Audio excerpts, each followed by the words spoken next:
a hockey night in Pittsburgh. Tonight from the Joe Louis Arena in Detroit, the Penguins meet the Detroit Red Wings.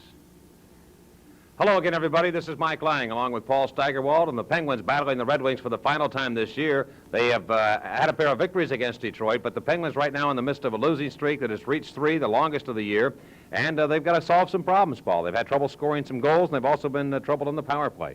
No question about it, Mike. They have only 5 goals in their last 3 games, and they're having a tough time coming up with that big goal, something they were doing earlier in the season.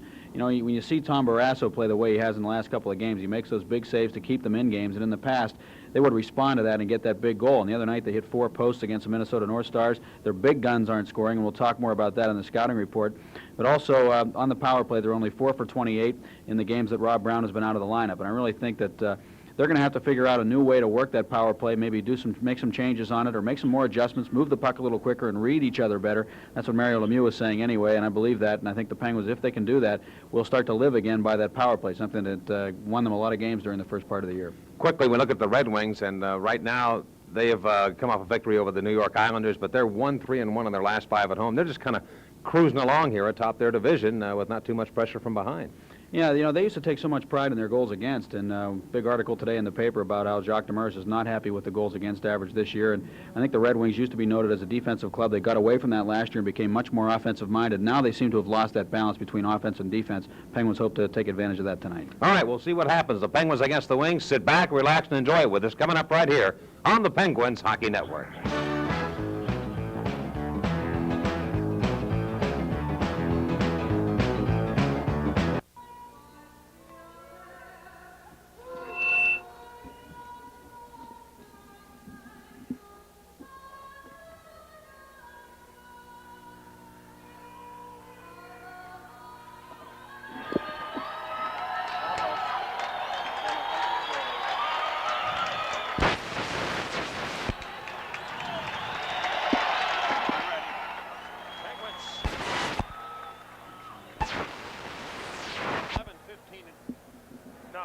Open them.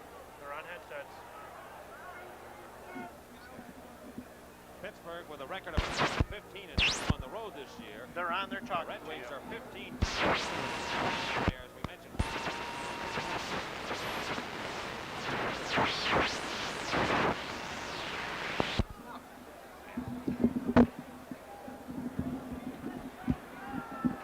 Open the collar. Penguins right now trying to break a 3-game losing streak, and their record on the road 11-15-2. The Red Wings 3-6-1 in their last 10 home games. The Pens have lost 5 of their last 6, and the power play has struggled of late. 4 of 28 in the last 3 games. And at center ice, Dave McElwain to begin center ice for the Pens. Coming up from Muskegon when he had 37 goals. He'll play out here with Troy Loney and Phil Bourque. The Red Wings control the draw, moving right to left. Decked out in the home whites with the red pants, and the Penguins in the dark traveling black uniforms with the gold numerals and the white trim. And the Pens watch Gerard Gallant steered to center to Steve Yzerman. Yzerman, the Wings' leading scorer, tapping to the Penguins in. Barrasso, Penguin goaltender tonight, out here against Greg Steffen. The Wings trying to make a play in the Penguins in. They can't. Bourque wrestles back for the Penguins. Phil Bourque now to the Detroit line, cuts across down the far side, moves in, shoots it, and missed the net. McElwain gives chase, but he can't come up with it. Yzerman will. Steve Yzerman with 55 goals on the year. His next goal will break the Detroit record for the most in one season. It's held by Yzerman right now and John O'Grednick. They both have 55. On the move is Troy Loney now, cutting back to center ice, and he'll flip it to the right wing corner of the Red Wing zone. Steffen will leave it for defenseman Rick Zombo of Detroit, number 4. On the left side to Gerard Gallant. First minute of play, no score here at the Joe Louis Arena. Puck is poked back into the Penguins in, and Paul Coffey on for the Pens, paired with Jimmy Johnson. Looks now for Jock Callender, who'll play the right wing on Lemieux's line. Bob Airy on the left wing. But the Red Wings have it, and they bang it right back in behind the Penguin net. Barrasso will leave it for Bob Airy. He didn't take it, but Coffey will. And here comes Coffey flying out of his own zone to center ice. Shoot one long right off Steffen's arm. Bounces in front. Jim Pavis and Rick Zombo gather in to get the puck, and Zombo sails it back to center for Detroit. Now it'll be Jim Johnson of Pittsburgh to Paul Coffey. Looks for the Callender on the lead pass. It came through to Bob Airy. Into the Detroit zone. Left side. Shoot it up the boards around to the right wing corner. Lemieux went in. He'll take the puck for the Penguins. He's belted on the play by Pavis, but got it to Jock Callender. Callender hit along the boards by Sean Burr. Lemieux gets it, put it in front. Bob Airy there trying to turn and shoot it. Can't. Callender try to shoot it. Penalty coming up against Detroit. And the Red Wings are going to be shorthanded. Gary Fraser will call a slashing minor here against the Red Wings. 1 minute and 47 seconds in to period number 1. Let's play musical chairs here and move the microphones. Thank you. Okay, can we talk now? Yes, we can. All right, we got a scouting report to do. The big guns need to get going, no doubt about it. You can see it there. Dan Quinn with no goals in 7. Coffey, no goals in 8. And not for a lack of effort or chances. Quinn hit the post a couple of times. Coffey has 21 shots now in his last 3 games, counting the one he just took. Randy Cunningworth has not scored a goal since January 17th because of suspension and injury, obviously, but need to get him going, too. Penguins will have the power play, a slashing call against Rick Zombo. And the Penguins, second in the National Hockey League on the power play at 25.7 on the conversion rate. The Red Wings penalty killing is 5th overall at 82%. They've allowed 59 power play goals. Tom Barrasso will look on the faceoff down to the Detroit zone. Danny Quinn of Pittsburgh out here with Randy Cunningworth and Mario Lemieux up front of the power play. Bork, and that'll be deflected off Greg Stephan. Controlled now by the Red Wings, Mike O'Connell, who'll go to John Shabbat, the former Penn. Right wing to Steve Yzerman. Yzerman cuts his way to the Penguins in, cut for the net, and Barrasso checks it off his stick. Moving back in the play is Lemieux to center. Mario trying to get into the Red Wings in. 155 points on the year. Lemieux has, but O'Connell steals the puck, and he'll blast it down into Pittsburgh territory. Coffey takes command of the puck. Coffey now weaving through traffic, coming to the Detroit line. Down the left side, shoots one, and he just missed on Stephan. It'll come off the right side at Cunningworth. Will he shoot it? No, he goes to Quinn near corner. Back to the right point to Bork of Pittsburgh. Left side, now to Cunningworth. Sneaking over to the left wing corner for Mario Lemieux. No score first period. The Penguins with the first power play chance of the night.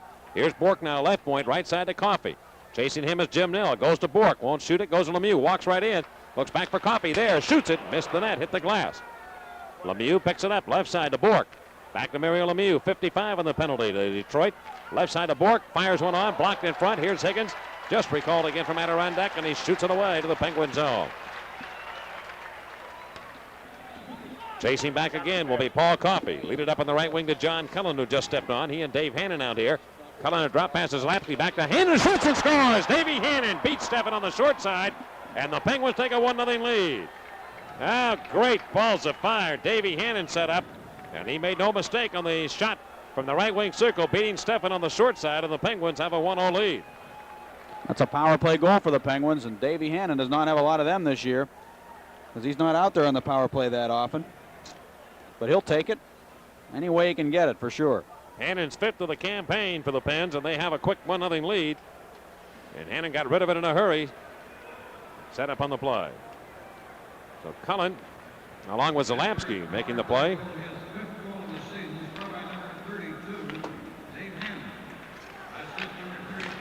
Well, I'm missing a good game here while we get our headsets squared away. On the move now is Jay Caulfield coming to the Detroit end. His shot partially deflected by Lee Norwood. Put back in front of the net, and here's Stephan of Detroit. Gave it away right in front, but Hannon can't hold the puck. And Detroit cuts back the other way. Lee Norwood. Norwood moving to center circle. He'll shoot it away towards the Penguin goal. Barrasso will watch the play. Penguins have won only one time here in this building since it opened. They are 1-15-2 here at the Joe Louis Arena.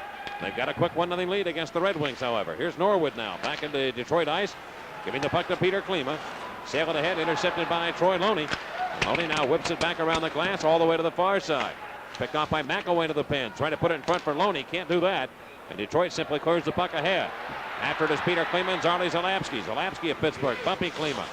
Looks for the puck. He got it to Gord Dineen. Dineen to Troy Loney. Loney's pass ahead to center. Going to Dave McElwain. McElwain giving the disc to Bork. He's pulled down. Penalty coming up against the Red Wings again. Loney in behind the Detroit goal, and the Red Wings get possession. 1-0 Pittsburgh, 15:40 to go in the first period. Kerry Fraser, the referee, makes another call, and the Pens will go to work on the Penguins Hockey Network. Start of a 3-game road trip for the Penguins, and of course, with tonight, they'll play 8 of their next 10 on the road. They've got a second power play chance. Gilbert Delorme off for cross-checking, 4:20, and the Penguins work again on the man advantage. Played it behind the Detroit goal, and Lee Norwood of Detroit slaps that puck off the boards and right back down to the Penguins end. Barrasso sets up the play for Paul Coffey. Coffey's pass now to Danny Quinn. Right up the alley going to the Detroit line. Now he'll drop it to Lemieux. Has space. Right side of Collin. He's there. Shot save. Rebound. And Quinn can't put it in. Boy, Collin was set up by Lemieux and he had the shot, but Greg Stephan made the save. And here are the Red Wings driving the puck all the way to the Penguins end. Penguin power play 1-for-1. Early in the first period, Coffey Again, scoots out of his own end, quickly to the Detroit zone, right side to Danny Quinn. Quinn pulls up, right point pass to Phil Bourque. Left side to Coffey. Where will he go with it? To Quinn, right wing circle. They're moving the puck well. To Bourque, shooting. Stopped by Steffen off his stake. Way to the far corner, and Tim Higgins of Detroit has possession. He'll come up with Jim Nell. And now Higgins goes back into his own end to kill some time. You can see the Penguins moving the puck with much more authority, much quicker, Mike, and that's what they said they needed to do on the power play to make it effective. They have to move it around and start pulling guys out of position to get the open man in front. Golapski and Coffey ramble back now to the Detroit zone. And Coffey cuts into the slot area, shoots the puck, partially deflected Cunneyworth. Shooter towards the net, that's blocked. The Red Wings trying to clear. It's been all Pittsburgh here in the early going. They've had 2 power play chances, but now the Red Wings steer it up ice with 35 to go on the penalty to Gilbert Delorme. Golapski hauls it in. Here he comes, flying up ice. That low skating style, rip it off the boards into the Detroit zone. Cunneyworth chases, goes back to the left point. It comes to Zalapski. Will he shoot it? No. He goes right side to Coffey. Coffey looks it over. Now fires and gloved by Steffen as he holds on with that big paw to haul it in. Well, we got a microphone on the boards, and some fan down there is rapping away at the glass, and I'm sure you could hear that in your ears at home. 18 seconds left on the Delorme penalty. 13:58 to go in the first period. The Penguins on a goal by Dave Hannon.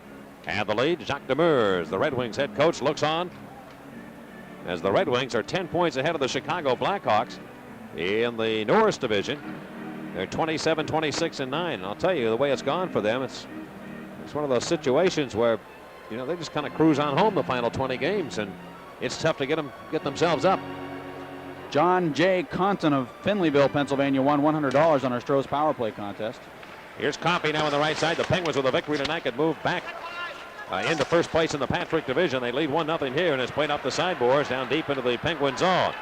Shabbat giving chase to Coffey. Shabbat picks his pocket with a nice move.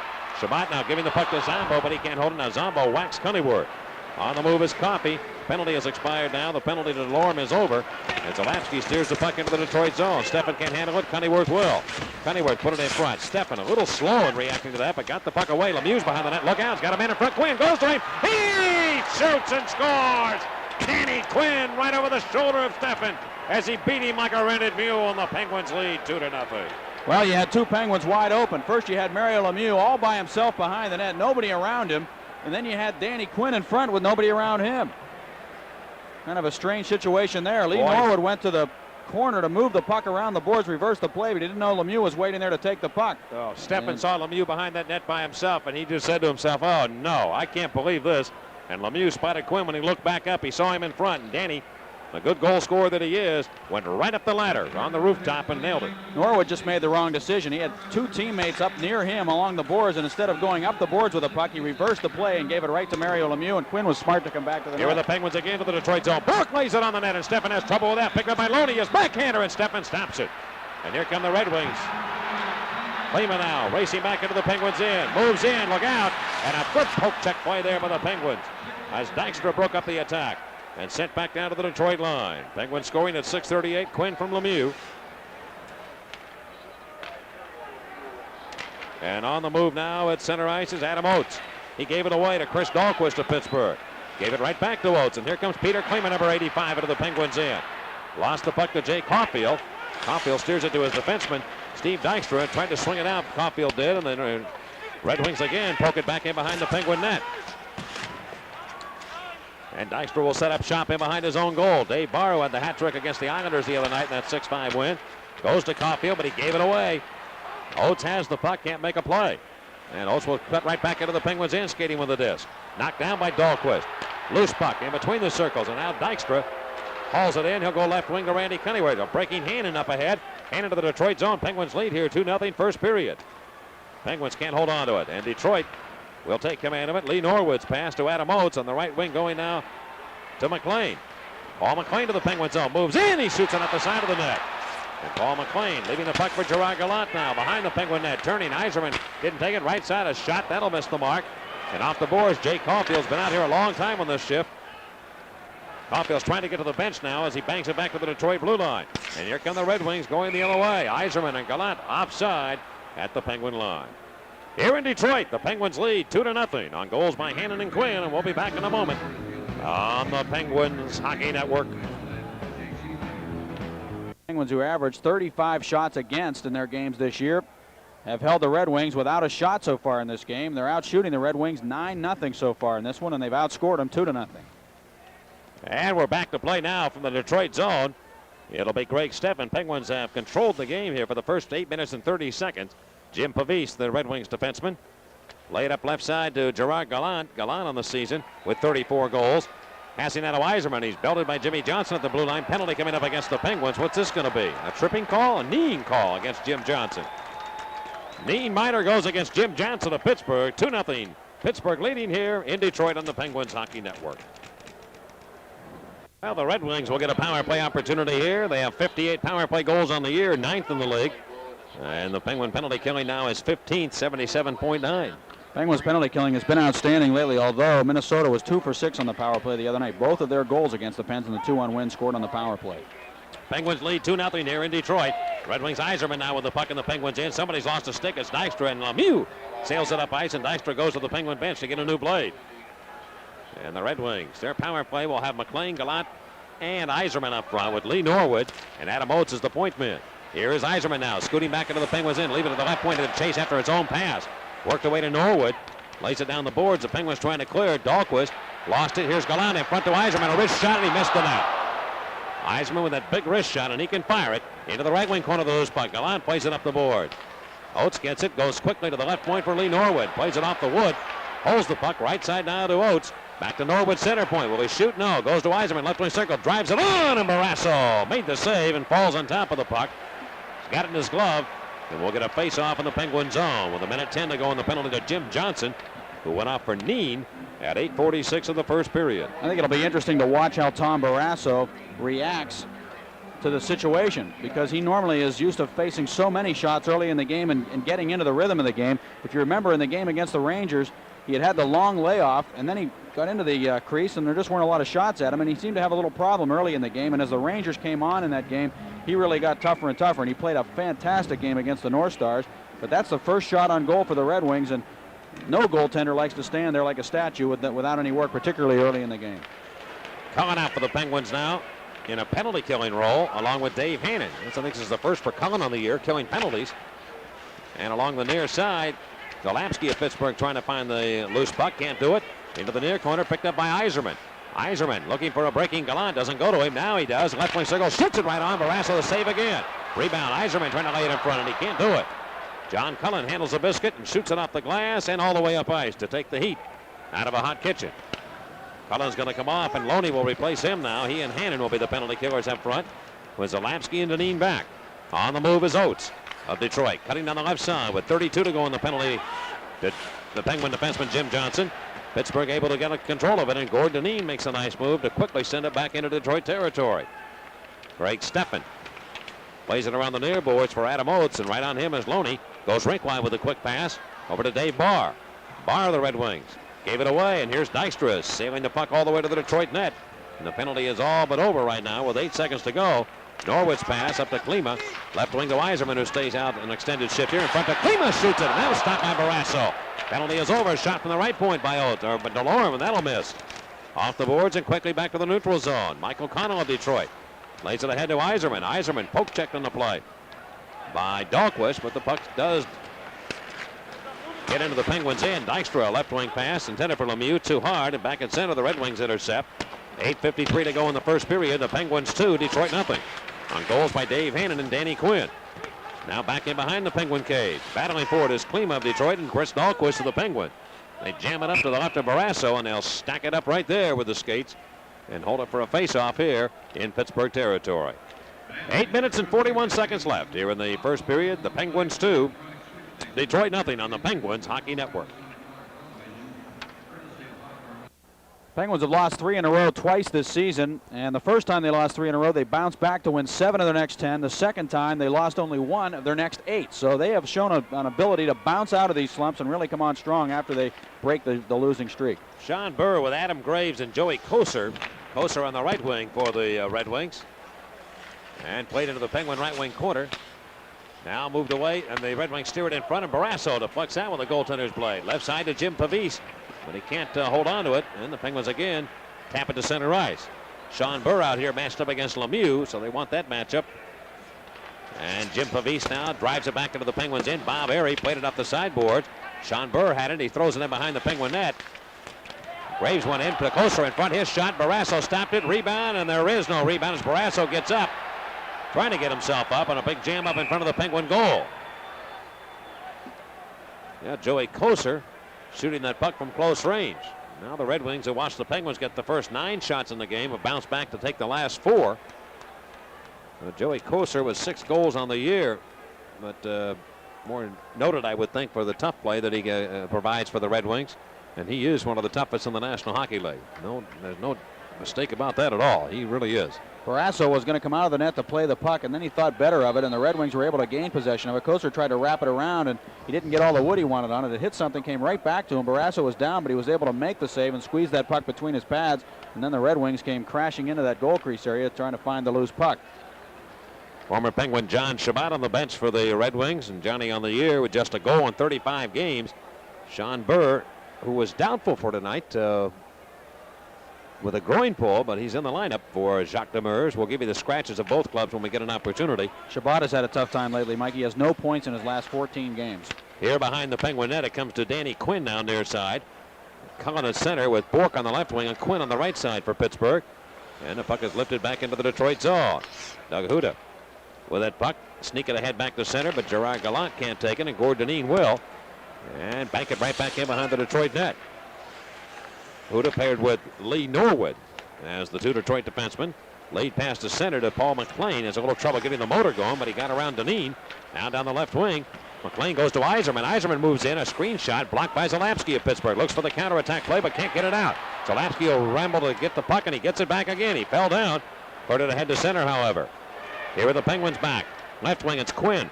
Into Detroit ice. Try to drop it to Cullen in the slot. Broken up, but Quinn gets it back. Dan Quinn around the net. Too hard a pass for Cullen. And Detroit will take command of it. The Penguins go to a line change with 7:07 to go in the first period. And the Penguins leading here in Detroit 2-0.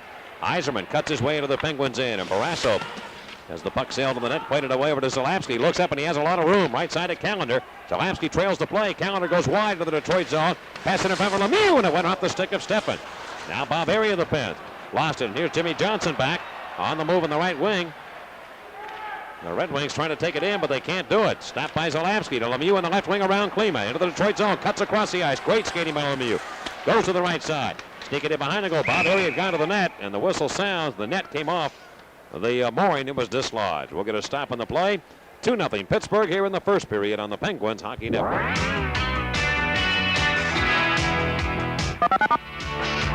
Dave McElwain from Muskegon. He started the game. That's the only shift that he's had on the night. And Perry Ganchar and Dan Farley were sent down to Muskegon. The scratches tonight include Scott Bukestad, Rod Buskus, Randy Hillier, Robbie Brown, and Frank Pietrangelo. We'll get to Detroit's when we get an opportunity. Left point, it goes to Dahlquist in the Detroit zone after the face-off. Lay it behind the net. Cunneyworth centers, but it went right by everybody. And now puck bouncing into the Penguin zone. Dahlquist will leave it for Dave Hannon. Back now to Steve Dykstra. Dykstra turning up ice into the Detroit zone. We'll get an icing call here against the Penguins, and they'll bring it back. Detroit scratches tonight include Bob Probert, who took this pregame skate. He is skating with the club, but not allowed to play. He's the troubled forward, of course, who has had a lot of problems here with Detroit this year. He's trying to get himself back into shape, Mike, so that he can play. It's not that he's any longer being suspended or anything like that. Right now, he's back with the team, and he's just trying to get himself back into shape so that they can get him back into the games. Steve Chase on, Randy McKay, Jeff Sharples out of the lineup, along with John Mokosak, Dale Krentz, and Derek King for Detroit. Jacques Demers, they asked him what he was most afraid he would die of. He said a heart attack, 1. 2, cancer, goals against, and he said, I think goals against is the thing he's most worried about. That shows you where Jacques Demers' head is. He really wants this team to start playing defense again. They were noted for just playing tremendous defense a couple of years ago. Last year, they scored 322 goals. Only 2 teams had more goals than the Red Wings last year, and only 5 teams allowed fewer goals, 269. But they've allowed 243 already this year, and they're 13th in the league in goals against average. Well, the faceoff will be in the Penguins' end to the left of goaltender Tom Barrasso. And Zalapski and Gordon Dineen on defense, and the Penguins control. And it's Zalapski, number 33, behind the Penguin net. Near side pass to Gordon Deneen. Laid up on the right side to McElwain, who does return now. And the Pens are offside as Bork went ahead of the play. So McElwain returns to play center with Loney and Bork. Gilbert Delorme has left the game and gone to the locker room, so we will wait a report on him, the Red Wings defenseman. Steve Yzerman, the eyes of Steve Yzerman looking on tonight. An unbelievable player. Plus 16, 55 goals, 123 points. Just recently broke the record that Marcel Dion set back in 74-75 of 121 points in a season. And the Red Wings from the faceoff sneak it into the Penguins in, but here's Bork now cutting back. Phil Bork with the Detroit blue line shoots it long and off a stick and right up into the seats. And we'll get another drop of the puck just inside of the Detroit line with 5:43 to go in the first period. The Penguins lead here in Detroit 2-0 on the Penguins Hockey Network. To his wife Marianne and his son Matthew and all the fans in C24. No, we can't do that. I'm sorry, Jeff. No. Here's the face-off now from the Detroit end, and a lead pass going down to the Pittsburgh zone.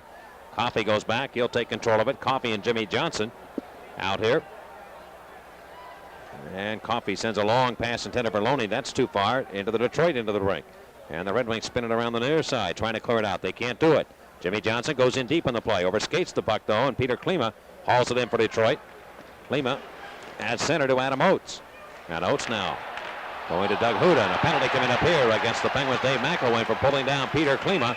And the Red Wings have a second chance here in the first period on the power play. Guess what? We're going to take a break. 5:09 to go. First period, 2-0 Pens on the Penguins Hockey Network.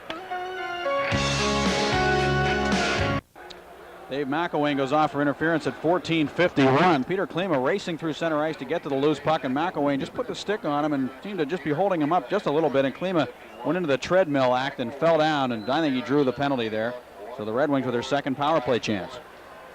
Detroit has scored 58 power play goals on the year. They are 9th in the National Hockey League in scoring on the power play, and a shot from the right point by Oates went wide. Yzerman behind the net, sneaking around to the near side, and up with it now will be Lee Norwood of Detroit. Norwood right point pass over to Oates, back to Norwood. Norwood left wing to Steve Yzerman. He's the trigger man. Yzerman wheel and deal. Penguins in a box defense right now. Lemieux and Hannon the penalty killers, and it goes right up the stick of Norwood back to center. Lemieux chasing him. Lemieux leading the National Hockey League in shorthanded goals with 9. And the Penguins have scored 16 on the year. And again, drilled long and deep into the Red Wing zone. 1:18 to go on the McElwain penalty. Second power play chance for Detroit. Zalapski takes it away. Loney is decked by Norwood. And Gallant can't get into the Penguins' end. And Hannon diving for that puck. And that's just a case of hustle right there by Dave Hannon. Good play. On the move is McLean going to the Penguins' end. Right side. Yzerman left point now to Norwood. Throw it down the boards and behind the net. And Zalapski cut it off before McLean can get there. And Dave Hannon takes the check to make the play and clear it up ice. The Red Wings are just not beating the Penguins to the puck, and the Pens are going after it. No, the Red Wings aren't jumping here at home tonight, and the Penguins seem to be really alive in this game. Oates now, right up front. He's got a man there, and a quick wrist shot right on Barrasso, and that stop is made. As right in front, Davey Barr had a good chance against Barrasso. Less than 35 to go on the penalty. Here's Adam Oates now, cruising back as the Penguins clear to the center, and the Red Wings are offside as Gallant and Oates collide with one another. Well, big save by Barrasso there on Barr, who cut it in alone on him from that right wing circle.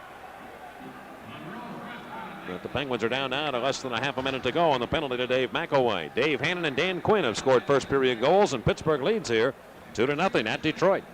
Adam Oates is a great playmaker, and he threaded that puck all the way across to Dave Barr, who took the shot immediately, but Barrasso read the play. He was ready, in position to make the save on Barr. Unfortunately, the Penguins got back, got to the rebound, and cleared it away.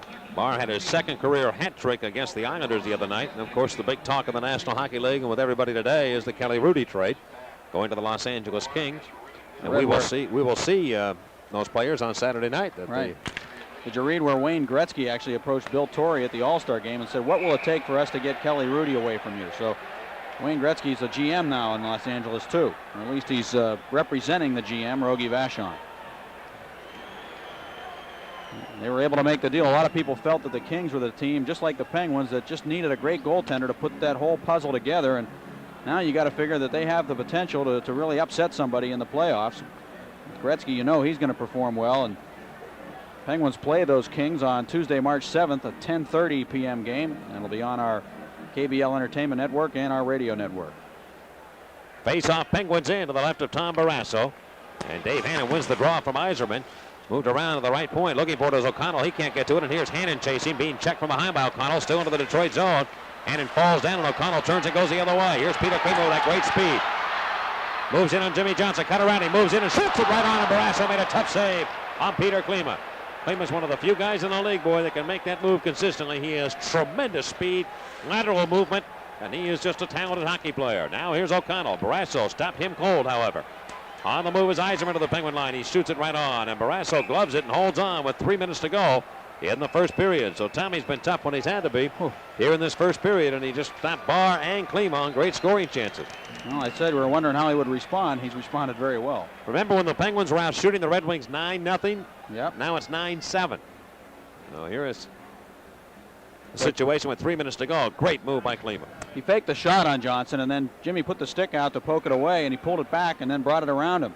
Once Jimmy made the move to reach out and poke it, then he was caught kind of flat-footed, and that enabled Klima to make the move around him and bust in on Tom Barrasso, who made a great save on Peter Klima. Klima's been red hot with 10 points in his last 9 games. In fact, the line of Klima, Oates, and Barr has combined for 16 goals and 37 points in the last 9 games. So now they have 2 great scoring lines with the Yzerman line, Gallant, and on the left side, of course, and McLean, and now Oates, Klima, and Barr. Penalty coming up here right from the face-off, and it's going to be against Detroit. Here's Lemieux coming back into the Detroit zone down the left side. Has a chance here. Moves in. It goes to Cullen. He shoots and scores. John Cullen just sends it into an open net, and the Penguins take a 3-0 lead. Oh, Michael motorcycle. Well, the Pens had a delayed penalty coming up against the Red Wings, and Lemieux just took it and put a perfect pass on the stick of Cullen. And I think you could have scored that one, Paul, the way he put it on his blade. Lemieux took it wide, and it looked like he might cut inside, and then he just kind of moved it over to John Cullen at the last second. He threaded the needle, too. Great play by Lemieux, and Cullen didn't make any mistakes. Stefan had to come out and take care of Lemieux and get the angle on him. And Mario was able to move it over to John Cullen, the right-handed shot, and he just had to deposit that puck into the net. Well, there was a delayed penalty coming up against the Red Wings, but I don't even know if Barrasso got off the ice. He was headed off when the Penguins scored. Arian Lemieux will get assist on the goal, and Cullen notches his 12th of the year. And the Penguins all of a sudden are up 3-0 here in Detroit. Here's Lemieux with a steal, and he might have a chance on a breakaway. Lemieux coming down. He will get that opportunity against Stefan. Moves in, makes his move, and a big save by Stefan on his right pad. Boy, Stefan just kicked that right leg out at the very last second to deny Mario Lemieux on the breakaway. Lemieux had to beat 2 Red Wings and blew away from them and got the chance to score, but Stefan came up tough. Now Coffey of Pittsburgh back at center right, giving the biscuit to Jim Johnson. 2:14 to go here in the first period. The Penguins lead 3-0. Rick Zombo relays the puck over to Paul McLean, and on the move he gets it to Steve Yzerman. Yzerman quickly into the Penguins' end. Push it by Jimmy Johnson. Johnson comes over. Yzerman went in, and Yzerman is hit by Johnson and knocked off his skates. Lemieux takes command of the puck. Lead pass for Quinn. Good short little pass over to Coffey into the Detroit zone. Coffey moves in against Zombo. Coffey shoots it. Scores! What a wrist shot by Coffey! And the Penguins now have a 4-0 lead, and you ain't nothing but a hound dog. Boy, did he shoot that puck, Coffey. Well, the dike has exploded. You know, it just kind of gave way. We told you that Coffey, Quinn, Lemieux were having trouble finding the net and producing offensively. They were getting the shots, getting chances, but the puck just wasn't going in for them. But once it does, man, it comes in bunches with these guys. Coffey cutting in. He just kind of froze Stefan for a second and then blistered one underneath the crossbar on the short side. And you could hear it all the way up here. He wrung it off the back of the net, those frames up top. Number 22 for Coffey, and a pretty little pass by Danny Quinn in motion, just tapped it to him, and he was off and flying. The skill players are getting some room out here tonight, and you got to look out. The Penguins have now touched Stefan for 13 goals in 4 periods of hockey. So Lemieux has picked up 3 assists in the game. Danny Quinn made the play to Coffey, his 22nd of the year, and it's 4-0 Pittsburgh. Assisting Danny Quinn. And here is the puck back into the Detroit zone. After it'll be Lee Norwood. Norwood going to Peter Klima. Well, the Red Wings just appear to be in that mood. What hit us? The Penguins beat Detroit 10-5 the last meeting in Pittsburgh as the Penguins exploded with a big third period. But Detroit's got to be stunned right now, and the Penguins lead it already 4-0. Remember that dream I was telling you about last time we were broadcasting? Wrong game. I had us up 4-0. Here's Deneen going over to Cunnyworth with a minute to go. Head lead pass down to Lemieux. Cuts in with a backhand shot. He's pulled down. There'll be a penalty coming up against Zombo. Rick Zombo hooked Lemieux. There wasn't much question about it at all, as Lemieux still got the shot off, and Detroit's going to be shorthanded here in the final minute of play in the first period. Well, the Penguin forwards have just had so much space coming up ice. There's nobody around them, and the Red Wings just aren't getting back, and the Penguins are jumping on their chance to bring the puck up ice. They scored on a 2-on-1 on the goal by Cullen. And the Red Wings right now are just leaving their own end bare, and they're really making it tough for their goaltender, Stefan. Boy, and you have these games at home, too, and the Red Wings are going through it right now. But the Penguins basically have dominated the better part of the period. Jim Nill picks up the penalty for hooking. Nill does. Well, I didn't see Nill around Lemieux. It's a 4 and an 8, but nonetheless, it's still a penalty. And the face-off in the Detroit zone. Here's Cullen out with Cunnyworth and Lemieux on the power play with Bork and Coffey as the point man. Cullen has it. Left side of the Detroit zone, comes in and shoots it right in front. And Cunnyworth had it in his skates in the post, too, and now can't put it in. It was loose to the left of the net, and he just couldn't find it. Here are the Red Wings, John Shabbat. Throw it up ahead to Steve Yzerman at center ice. He'll shoot it long off the glass behind Barrasso. 32 to go in the period. Penguins lead here in Detroit, 4-0. Yzerman with a steal, and the Penguins in now. Sends it across back to center to Rick Zombo. Zombo to Norwood, and the Red Wings blasted long and hard. Again off the glass behind Barrasso. Just 16 seconds to go in the period. The Penguins must hurry it along now. Here's Cunnyworth to the Detroit line. He is checked on the play, belted, and Yzerman takes control of the biscuit, and he'll fire it up into the Penguins' end. Period will end with the Penguins leading 4-0. unless Coffey can score from this long range to Cullen. 1 second, shoots it long, and Steffen makes the save as time runs out. So the Penguins enjoy a big first period. Hannon, Quinn, Cullen, and Coffey scoring. And at the end of one, the Pittsburgh Penguins trying to stamp a 3-game losing streak and take first place in the Patrick Division again. Lead 4-0 on the Penguins Hockey Network. Penguins on goals by Dave Hannon. Dan Quinn, John Cullen, and Paul Coffey have a 4-0 lead here over the Red Wings at the end of one period. The Penguins outshot the Red Wings 13-7 in the period. And Dave Hannon, of course, on the power play. Lemieux has 3 assists in the period. Quinn is 29th, Cullen number 12, and Coffey is 22nd on a blistering wrist shot that beats Steffen. Well, there are a lot of plays during the NHL season that don't exhibit the greatest examples of skill, speed, and grace. We package a few of those plays together in our segment of the NHL's best plays of the year.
Back at the Joe Louis Arena where the Penguins are meeting the Red Wings tonight. With us during this intermission, the coach of the Pens, Gino Briaco. Gino, I want to put you in a hypothetical situation. I'm going to make you Mr. Shoemaker. I'm going to put you in the third hole at Pimlico behind the horses. You tell me how you're going to finish the race in the Patrick Division. Well, we're going to finish the race on the upswing. The Patrick Division it's tough, but I really think our team starting tonight we're going to think playoffs. We're going to try to think that we're going to play similar to the way we're going to play in the playoffs. If Mario can get his thing together, there's no reason why we can't end up higher than second. All right. you got the place money anyway. Well, let's face it, we have to aim high. I think starting out this season, we never did talk playoffs, and I think that was something, I think it was just engendered with the team. We would always say we're going to make the playoffs this year. Maybe we didn't aim high enough, so we never did speak of that, and I think it's important that we aim as high as we can to get as high as we can. Gene, you talked about trying to get a style now established for the playoffs. Are you going to change a little bit from the run and gun that they've basically gone with all year? Are you going to try and incorporate some new defensive type of play for the team? No, it's not that we're going to change. It's just that we're going to maybe be more insistent on a little more detail. I think, when you have the kind of club that we have, you certainly don't want to hold people back. You try to have a system where the team comes out, but the individual gets better, and I think that's important. I think a youngster, you can see by that, would be a Brownie, and where we know he has inefficiencies certain places, but we also know, we didn't know how great he could be, and here he is with, at 98 points, and that's what we want. I think we want to have a system that bodes well for the team, but the individual gets better, because unless each guy gets a little better, we're not going to get better as a team. So all we're going to be doing is looking into more detail. Well, we just went over a lot of little things in the game that maybe we can brush up on. Obviously, our discipline is one area. We can't argue with officials because, they always win. And things like that. We've even had to incorporate a little fine deal. It'll go in the players' fines, and it'll be their money. And we don't want their money. We just want their attention. And I think we deserve that. Quickly now, looking at the power play with Rob Brown out, he's going to be gone at least another 3 weeks. I know that's been something that you've been trying to work with and trying to solve, and it's an ongoing process, isn't it? No question. We certainly miss Brownie, but everyone gets injuries. We have to live with that.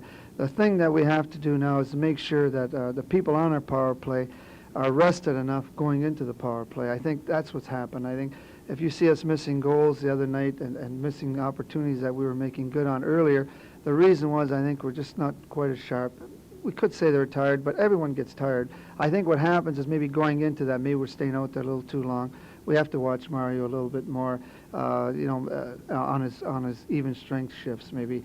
Don't be out there any longer than he has to. But, he's a guy that pays himself so well. And all season, we made the decision at the 20-game mark to play the players to get us where we are today, knowing full well it may not be the right thing. The right thing is to play for the 80 games. But I was more concerned about us winning games, and that's all we can concern ourselves with. Now we're paying for it a little bit. I think I have a few tired stars on my hands. But they're professionals, and they'll get back in gear. All right, Gene, win the race. That's right, win the race. Okay. Gene Ubriaco has been our special guest, and we'll have more from the Joe Louis Arena in just a moment on the Penguins Hockey Network.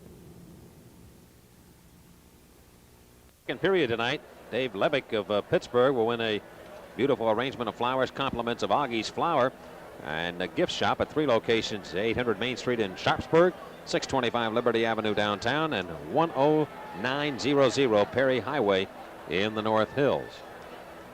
And to enter the Augie's Flower, Dave Levick of Pittsburgh will be our contestant. During each telecast, a contestant will win an arrangement of flowers if the Penguins shut out their opponent during the second period of a KBL game.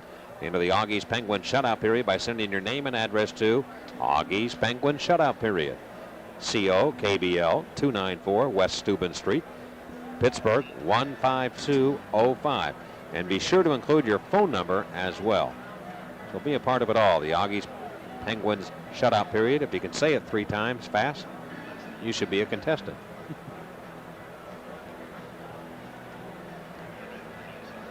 We are at the Joe Louis Arena where the Penguins lead Detroit 4-0. And this reminder to you, the area's only major indoor truck pull event returns to the Civic Arena for 3 days of exciting motorsport action. The 24th through the 26th, that's through this Sunday. The U.S. Hot Rod Association Truck Pull Championships will feature modified trucks, dragsters, Vorian, the jet-powered transforming robot, and tickets are available at all choice seat outlets. That's on right now at the Civic Arena. And AWA Wrestling on Friday, March 3rd.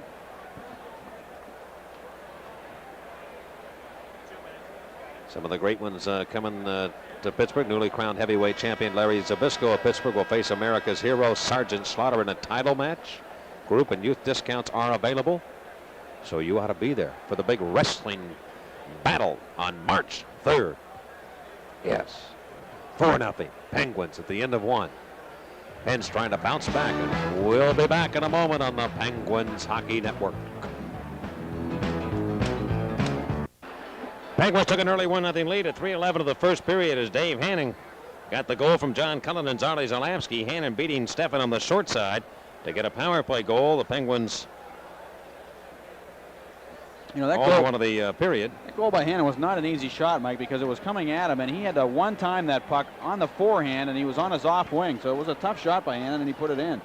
Then Lemieux left alone behind that net. Yeah, well, that was a bad play by Lee Norwood. He just gave the puck away to Lemieux. He gave it to Dan Quinn. Penguins took advantage of it.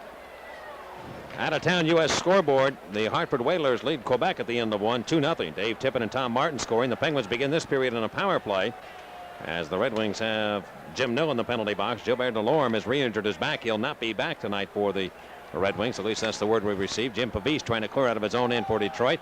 Up the left wing to John Shabbat. Shabbat of the Red Wings. On with Steve Yzerman, and Shabbat goes now left side to Yzerman. Look out, he has some room here. Yzerman cuts across around Coffey, shoots it right on, and Barrasso makes that save. Nice little skating move by Yzerman as Coffey took the little fake and moved in towards the outside, and Yzerman cut in. Here's Lemieux now, cruising back. All systems go for Mario, and he flips it in behind the net. He has 3 points in the game so far. Quinn gets it back to Lemieux, left wing boards, Detroit zone, to Coffey center point. Shooter towards the net for Quinn. Bounced right by him, and Zombo picks up the loose puck and works it back to center. Penguins trying to put it back in the zone. They can't. Yzerman with 10 seconds to go in the penalty to the Detroit Red Wings. Cuts around a man and shoots the puck just wide. What a brilliant play Yzerman made there to drag it around the man who was checking him. I think that was Coffey again. Well, he has Coffey's number here on this shift, and here's Randy Cunnyworth drawing the puck ahead. Jim Nill comes on, but the Penguins great pass. Lemieux to Coffey, left side shooting. Oh, Stepan almost froze right there. Now back in front, Coffey centers it. Went right by a man. Cunnyworth can't come up with it. Boy, Stepan saw his whole life go by him in a heartbeat there. Here is Oates now, right side. Sneaking in behind the Penguin net. Coffey looking for the puck. Nill had it, and here's Lemieux. Gunning right back with Cunnyworth. Cunnyworth and Quinn on the wings. Lemieux going to the Detroit blue line. Cuts across on the right side. Penguins lead 4-0. Can't get the puck to Cunnyworth, though. Doug Huda blocked that pass.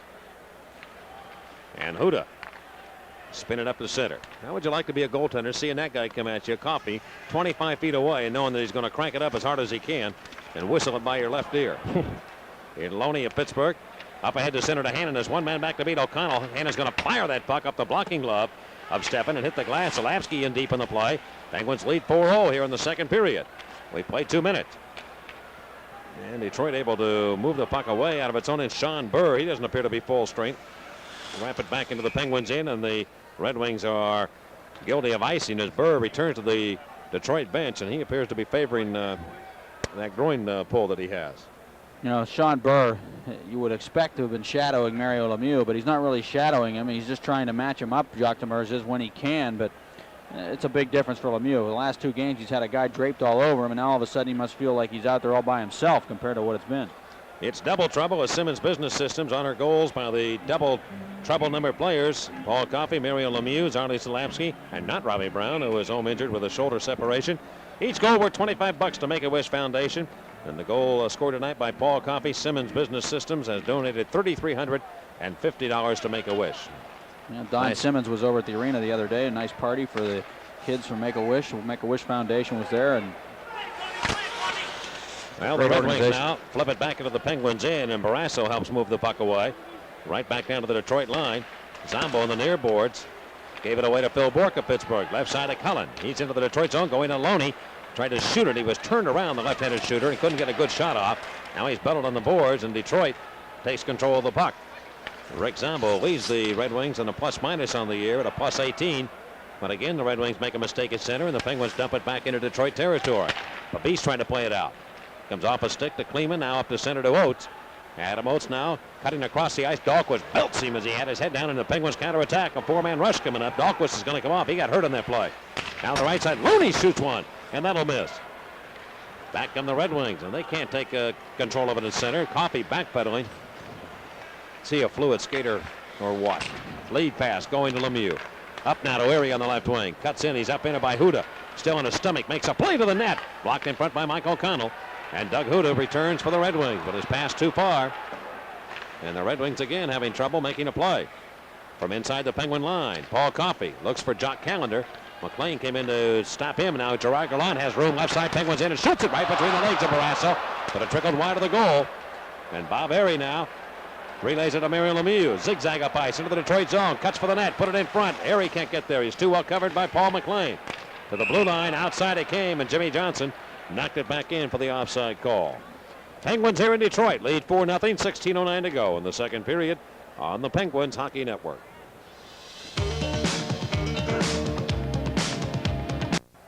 And Gallant just drilled one right off the right leg of Barrasso, sneaking between the legs, but not on the net. And we're back to action again from the Detroit zone. We've played 4 minutes here in the second period. The Penguins lead 4-0. All the scoring came in the opening frame. And Dineen intercepts a pass up ahead. Penguin defenseman goes to Quinn, dropping into the Detroit zone. And Lee Norwood will take possession. Norwood of Detroit, four-man rush to the Penguin line. Down the right side to McLean. He stood up nicely by Zalapsky. Can't make a play. Zalapsky now knocks him down. Dan Quinn of the Penguins. Turn it up off Bork's stick. McElwain plays center here with Bork and Quinn on the wing. Bork on the left side. And again from center ice. The Red Wings will be guilty of a two-line pass. It's an offside pass. Well, a lot of folks in from Pittsburgh to take this one in. Doug Ruby wanted to say hello to everybody back home. George and Marie Connis, formerly of Pittsburgh. Evan Zanuck and Peter Contouris of Mount Lebanon wanted to say hello. Kevin, Joe, Dave, and Tim, they're all here. And Bob and Dave from Natrona Heights say hello to everybody back home. And Paul Steigerwald says hi. How you doing? Live. Right in behind the Detroit net after the face-off. And the Red Wings coming out now. The center is John Shabbat. Shabbat will work out here with Sean Burr and Joey Koser for Detroit.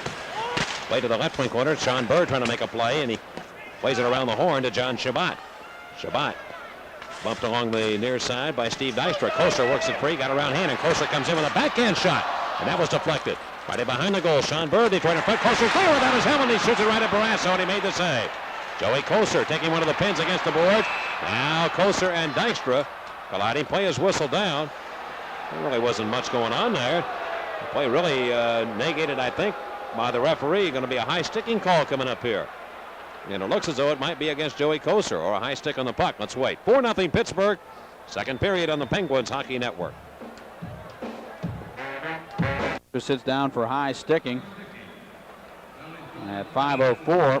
And right after Barrasso made an unbelievable save again on Joey Koser, who was standing right in front, point blank range, and Barrasso, great reflexes and great pads. He's got brand new shiny white pads too, and he just has been using them in practice over the last several weeks trying to break them in. He said they're still not totally broken in, but his old ones were just too small, and he just felt that he had to go with the new ones. So he's got the new white pads, and he's used them a few times tonight to make some big saves. Well, they're coincidental minors that will not affect the play on the ice. Lemieux comes out here with Jock Callender and Bob Erie. Erie on the left wing, Callender, of course, on the right. Face-off Penguins in. Shabbat will check Lemieux. The Penguins control the draw. Bob Erie coming to the Detroit line. Bounce it up into the Red Wings in. Steffen put it away. Picked up by the Pens. Callender, and he puts it right in behind him to give the Penguins a 5-0 lead. Steffen gave that one away. He doesn't know whether to cry or wind his watch right now. Steffen just gave it right to Jock Callender, and the Penguins lead 5-0. Callender now has 3 goals in 3 games with the Penguins. It's kind of interesting, isn't it? He's the guy they brought up to replace Rob Brown on the roster. We know that Rob Brown's absence has certainly affected the Penguins' power play, but Callender has come up to score 3 goals for the Pens. It'll be an unassisted goal by Jock Callender, I believe. It went into the corner, and then Steffen came out. He challenged. He probably should have never left, worked it out, and then had to try and get away, and he was too far out of the net, and Callender picked up the loose puck and drilled it home. So the Penguins now lead 5-0, and it's that type of night for the Red Wings. They can do no right, and the Penguins right now can do no wrong. Here's Adam Oates, left wing side of the Penguins in. Adam Oates, wheeling deal, and Callender takes it away, goes to Lemieux. Lemieux, right side, might have a chance here, puts the shot, and it was on edge and let it go, and it went wide.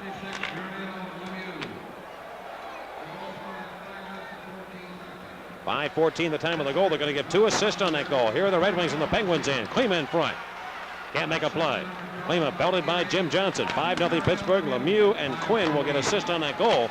Right point, Zombo shoots one deflected by the Pens, and here's Lemieux rambling down the right wing. He comes in against Jim Pavis, puts the brakes on. Short little pass to Coffey, moves in, shoots and scores! Oh, my God. Coffey's second goal. And the Penguins now lead 6-0 and stop the press. Another big wrist shot by Paul Coffey beating Greg Steffen. The Penguins now lead 6-0. Lemieux gets another assist.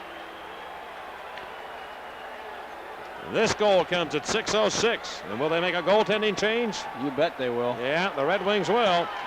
When Hanlon's going to come on. How about the drop pass by Lemieux? And Steffen came out, and he's just chasing now. He has no idea where he is in that crease. His angles are all messed up. He was caught flat-footed by Coffey. He knows that Coffey can buzz it by the earlobes, as you said earlier, Mike, and that time he put it right along the ankles.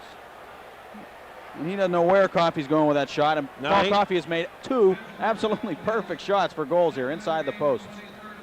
Well, Steffen's going in to wind his watch now. Here comes Hanlon on. Lemieux. The assist on the Coffey goal. I think that's the only one because Lemieux had knocked down a pass that was intended for the net going in. And the Penguins now lead 6-0. The wrist shot by Coffey. And they'll give Hanlon an opportunity to warm up here. His record 12, 11, and 6 on the year. And a goals against average of 3.83.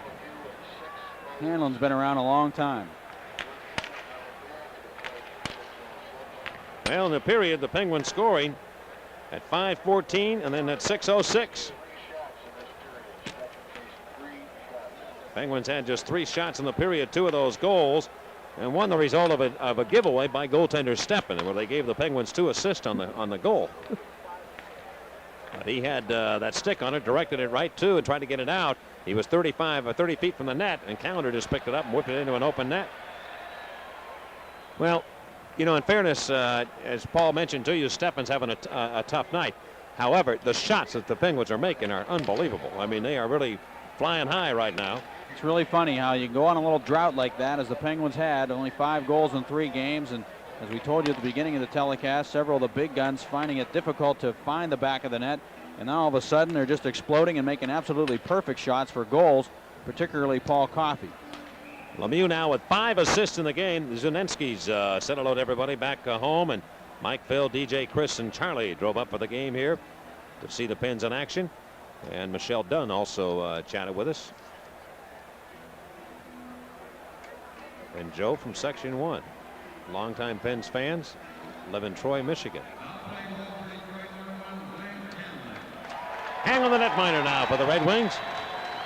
Record of 12, 11, and 6. He's played in 31 games. Steffen has played in 32. Hanlon with a goals against average of 3.83. Mike O'Connell now wraps the puck in behind the Penguin net as we go back to play after the goal by Paul Coffey, his 23rd of the year. In the left wing corner of Pittsburgh territory, McElwain tying up one of the Red Wings. It comes to Troy Loney.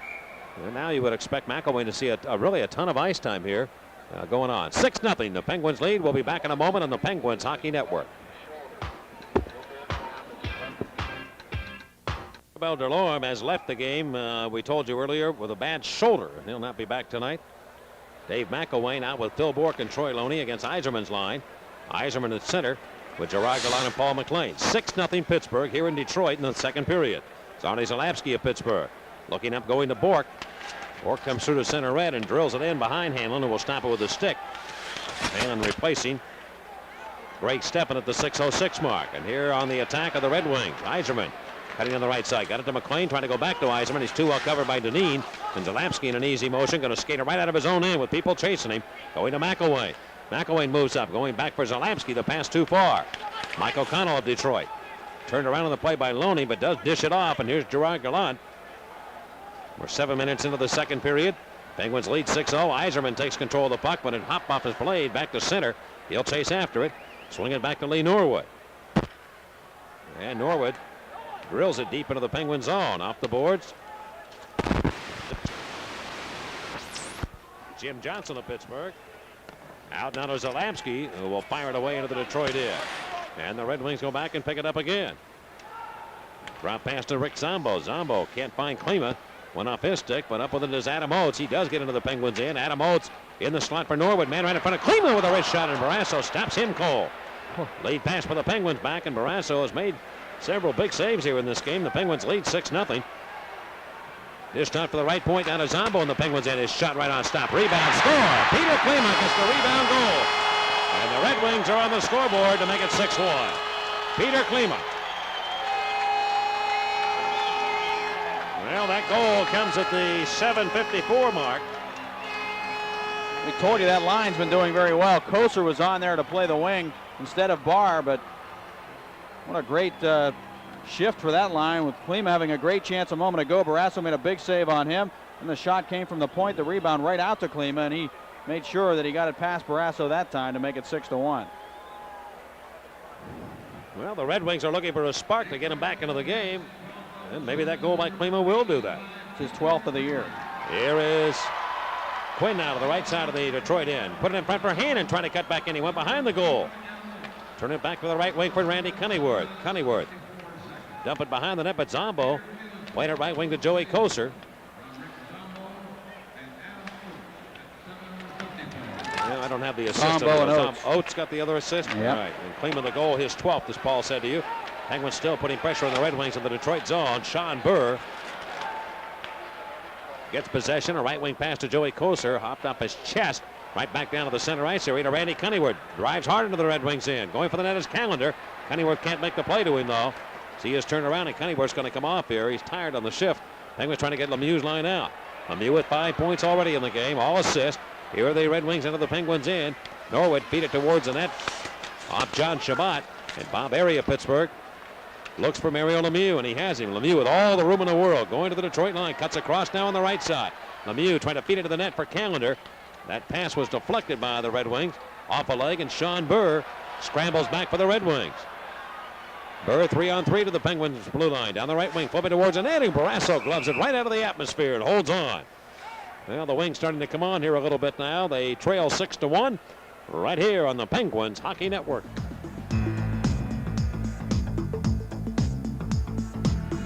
Well, the Nordiques have scored at Hartford. It's now 2-1. The Whalers lead there. I'll tell you, talk about a big crowd. They are jammed in here. I know. I mean, they are standing room only here all the way around the entire building. Don't the Penguins have the record for the largest crowd here, too? Yeah, they do. I'll tell you what, I think this crowd might match it. Left side, Pavese shoots it and just missed the Penguin net on the right wing board. Michael Connell.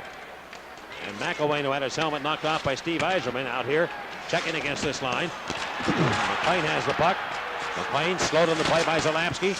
And with it now will be Gordon Dean. Around the near side to Bork, and he just lays it ahead.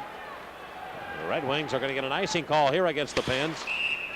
And they'll have to come all the way back into Penguin territory for a face-off. You can see the momentum starting to swing a little bit here for the Red Wings. But they're so far behind, you just wonder whether they have enough to catch up with the Pens leading 6-1. And we're halfway through the game in regulation time. The Penguins have had only 16 shots in the game, 3 in the period, resulting in 2 goals.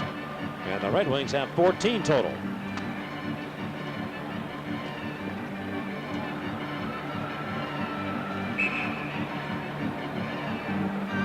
Penguins on the road this year with a record of 11-15-2. And they're only 1 point ahead of their pace of last year on the road, Mike. Well, we're having some audio problems once again, so bear with us, folks. And here's Dahlquist now controlling from his own end. Trying to bang it out, can't do it. And the Red Wings have it. Yzerman shooting to score. 6-2. Yzerman gets the goal. A wrist shot from 30 feet. And the Red Wings get another one to make it 6-2. And Yzerman now has the record for goals scored. 56 now for Steve Yzerman. Boy, did he put a wrist shot on Barrasso by his glove, and a new record for the Detroit center iceman, Steve Yzerman. He'll get a standing ovation from this crowd at the Joe Louis Arena. That's going to bring this place alive, too. It's alive right now. Oh, yeah. The Penguins are going to have to buckle up a little bit here. This Red Wing team can score, too. Don't forget. The guys like Yzerman and Oates, and Gallant, Klima, and Paul McLean. They got a lot of firepower up front. Well, they're standing en masse here at the Joe Louis Arena for Steve Yzerman, who just cashed in to make it a 6-2 game. So the Red Wings scored twice in a span of less than 2 minutes to make it 6-2. Penguins dump it back into the Red Wing zone. And the Wings clear to center. Yzerman giving chase. Along the near boards, here is Paul McLean. McLean centers in front of Lemieux, trying to get a handle on it. Penguin center iceman does have control of it and shoots it back to center. Yzerman again is 56th at 9:51. Doug Huda controls the biscuit now. And he lays it back into the Penguins in a 6-2 hockey game. The Penguins lead here in Detroit. Along the far side, picked up by Pavis, and the Penguins in. Shoot it right on, and Barrasso makes that save and juggles on the rebound to hold on. All right, we'll return in a moment. It is 6-2. Pittsburgh on the Penguins Hockey Network. Well, we're at. Go ahead, Paul. I was going to say, just to finish the thought I had earlier, the Penguins only 1 point ahead of their road pace of last year, where they've really made up ground over last year because they're 10 points ahead of last year's pace, is at home, where they're 21-8-3. Here's Cullen on the right side of the Detroit zone, and his slap shot blocked by Jim Pavis. And it'll hop up from the red seats here at the Joe Louis Arena. So I think it's important, Mike, for the Pens to pick up a few more road wins, and that's going to do them some good as they go down the stretch of the playoffs, and they do have several road games coming up. This road trip is an important one for that reason. Penguins with 24 points this year compared to 23 after 28 road games a year ago. The Islanders on Saturday, and then on Sunday night we'll be in Hartford against the Whalers.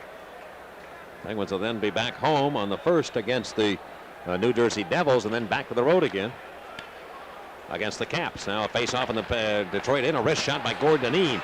Blocked by Glenn Hanlon to replace Greg Steffen after the Penguins had a 6-0 lead. Lead pass to the Penguins in, Cleveland behind the defense, comes in with a backhand shot, and Barrasso robs him. Boy, Tommy's made a lot of big saves in this game. Believe me, he really has. The Red Wings have had some good chances. It could easily be 6-5 right now. Now on the far wing, here is Troy Loney. And he can't get it out. The Red Wings putting pressure on. Now Dineen clears the puck, and this will be an icing call. All of a sudden, the momentum has really turned in favor of the Red Wings. The icing infraction against Pittsburgh. And when you got a crowd this large, and I mean they are jammed in here, everywhere, and they start to become a part of the game, you got to be a little careful. Yeah, this reminds me a lot of what the Edmonton Oilers would do. You know, they would blitz teams, and then they would just rely on Grant Fuhr to make spectacular save after spectacular save, and the final score would be lopsided, but you wouldn't really know how many great saves Grant Fuhr had made. The Penguins right now probably aren't accustomed to this pace that the Red Wings have started to skate at, and they got accustomed to the other pace that was really helping them when they were scoring all the goals. Now they're going to have to readjust. And the Red Wings now from center ice as the Penguins cleared, bring it right back into the Penguins in. Here's Sean Burr along the goal line, cutting in. He runs interference, runs right into Phil Bourque. Puck left though, but Cullen has command of it. John Cullen of Pittsburgh to Zarley Zalapski to the Detroit zone, stops, breaks on, falls down. Shoots it to the left wing side, and the Red Wings waste a little time in coming back on the counterattack. Lee Norwood penetrates the Penguin zone. But Dineen takes the puck off his blade and whacks it back to center. Doug Huda, Detroit defenseman, looking for room, goes to Joey Koser, and the pass off his stick into the Penguin zone. Zalapski went in, pressured hard by Sean Burr and belted with a shoulder check, but the Penguins have the puck. Dave Hannon tried to clear, and Shabbat picked his pocket, but gave it right to Gordon Dineen of the Penguins, and they'll lay it ahead up the right wing boards, and Glenn Hanlon will come out and play the puck with 7:45 to go in the second period. The Penguins lead here in Detroit 6-2. Sean Burr. Flip it high in the air. Barrasso will stop it. Penguin goaltender. Move it around to the near wing, and up on the play is Dave Hannon. Hannon to the Pens with Quinn and Cunnyworth. Drop pass for Quinn, and it goes right to Yzerman, and look out, he shoots it ahead. On the rush is Gallant to the Penguin zone against Dykstra. Cut around, he makes a nice move there. McLean scores! And McLean makes it 6-3. And just like that, the Red Wings are back in this hockey game. And this line continues to rack up points for Detroit. They've had a banner year. A line of Yzerman, McLean, and Gallant. Coming into this game, they had combined for 259 points. McLean picking up his 31st goal of the year. And that record is one that was previously held by the line of Gordie Howe, Alex Delvecchio, and Frank Mahovlich. And that'll show you the kind of scorers that this line is matched up against and set a new record with the Red Wings. Great play, too. Tic-tac-toe type play. Yzerman, Gallant beat the defenseman Dineen and then moved it over to McLean, who popped it into the net behind Barrasso. All right, he beat Dykstra on the play, and then got it over to him. McLean, his 31st, 6-3 hockey game now. The Red Wings score 3 times, in less than 5 minutes. And they're back within reach in this game, and here they are again. Klima right side of the Penguins in a wrist shot, blocked by Coffey. Coffey of the Penguins. Trouble on the play. He still looks for room and now passes to Mario Lemieux. On the right wing to Jock Callender. Callender cuts in, and the Penguins are offside at the Detroit line. Well, again, goals by Klima, Yzerman, and McLean. And we've got a 6-3 game now in the second period. And we'll be back on the Penguins Hockey Network.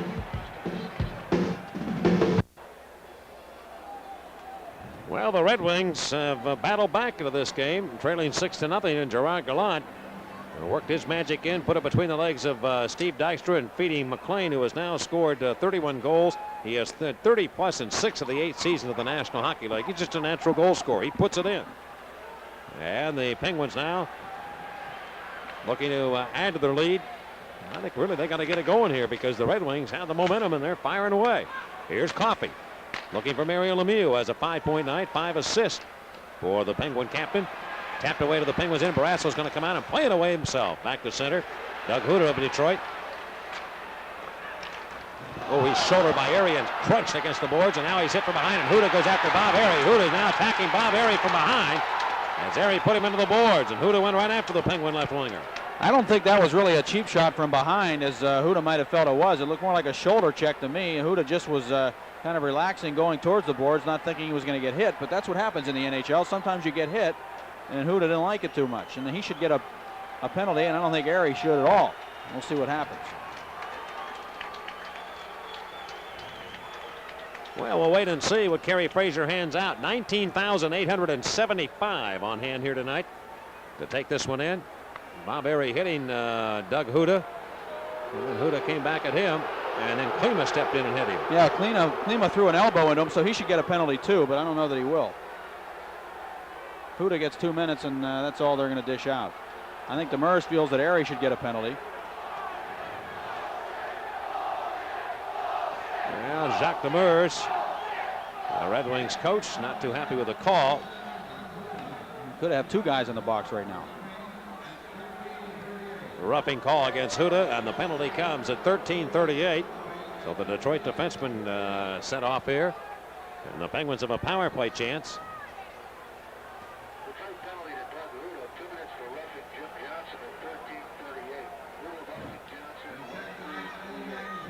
Penguins are 1 for 3 on the power play tonight. This will be their 4th chance. And it's a Stroh's power play. And our contestant is Terry Hines of Gibsonia. And the power play will feature this unit up front. Lemieux, Quinn, and Cunneyworth, with Coffey and Phil Bourque as the point men. This is a big one for the Penguins. They could really take a lot of the sting out of the Red Wings attack by just popping one in past Hanlon right here. And Steve Yzerman, and be careful with him working because he's a great goal scorer shorthanded too. The Red Wings have 10 shorthanded goals on the year, and the Penguins have given up a league-leading 15. Here's Coffey now to the right of his own net. Lay it ahead to Randy Cunneyworth. 6-3 the score. The Penguins lead here in Detroit with 6 minutes to go in the second period. And Coffey wheeled ahead down to Cunneyworth. Right side of the Detroit zone for Danny Quinn. Quinn of Pittsburgh to the right point to Bourque. Bourque now back to Quinn, halfway up right wing boards, skates over, passing left point to Paul Coffey. Coffey trying to go back to Quinn, broken up by Norwood. And the Red Wings get it out. Yzerman, nice play to get in and take it away from Dan Quinn. Just used his body well. Coffey back on the attack, right side to Quinn, Detroit zone. Looks for Lemieux, goes to Coffey instead, left side. Shoots it in front, deflected by Cunneyworth and just off the net. Now Quinn has it, comes out of the right wing corner. Goes to Coffey, it bounced off the heel of his stick and went to center. Coffey already with a pair of goals, looking for the HT. Coffey's pass broken up by Yzerman. A minute to go in the penalty to the Penguins. And Yzerman has possession again. Skating with the puck. Stops at center ice. Now looks for room. Lemieux challenges him. And Yzerman directs it up in behind the Penguin net behind Tom Barrasso. Coffey hit by Jim Nill. And the big penalty killer for the Red Wings makes a play to get it to Higgins. Higgins of Detroit, short-handed of the Red Wings, but the Penguins finally gain possession. And a lead pass to Coffey. Coffey to the Detroit blue line. Drop pass for Lemieux. Look out. Lemieux pulls back. Looks for a trailer. Gonna go rink wide. Broken up. And here are the Red Wings storming back. Nill looked for Higgins, but the pass broken up by Paul Coffey. And the Penguins turn and go the other way. Lemieux right side. Detroit zone. Drop pass for Callender. He's there. It's wrist shot. Hanlon made the save on him. Rebound. He put it on, and Hanlon stops that one also. Here are the Red Wings back. Coffey and Higgins will never get around Coffey with the speed he has. Olamsky comes in, and he's got nowhere to go. Higgins has got to be tired, though. Remember, he was back on the play in the Penguins' end just moments ago. With an opportunity, he's going to race to the bench now. He's dead tired. Coffey, the penalty has expired. And here comes Huda on. Penguins remain 1 for 4 in the power play. Lemieux into the Detroit zone, shooting a glove save by Hanlon. He juggles high in the air and pulls it in. Well, the 3 goals the Red Wings have, and now a save like that of Mario Lemieux. And the Red Wings just keep pecking away. 6-3, Pittsburgh on the Penguins Hockey Network.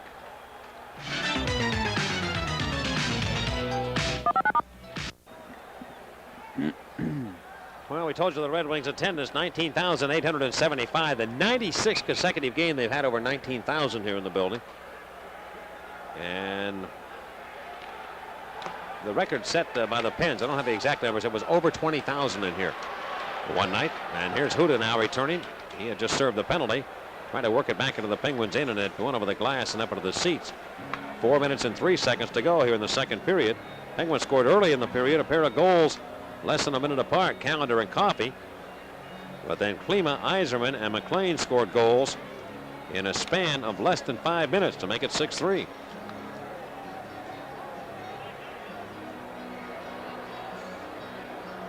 Koser looks on the Penguin bench with Gene Ubriaco, Rick Kehoe on the walkie-talkie after Rick Patterson up in the press box here.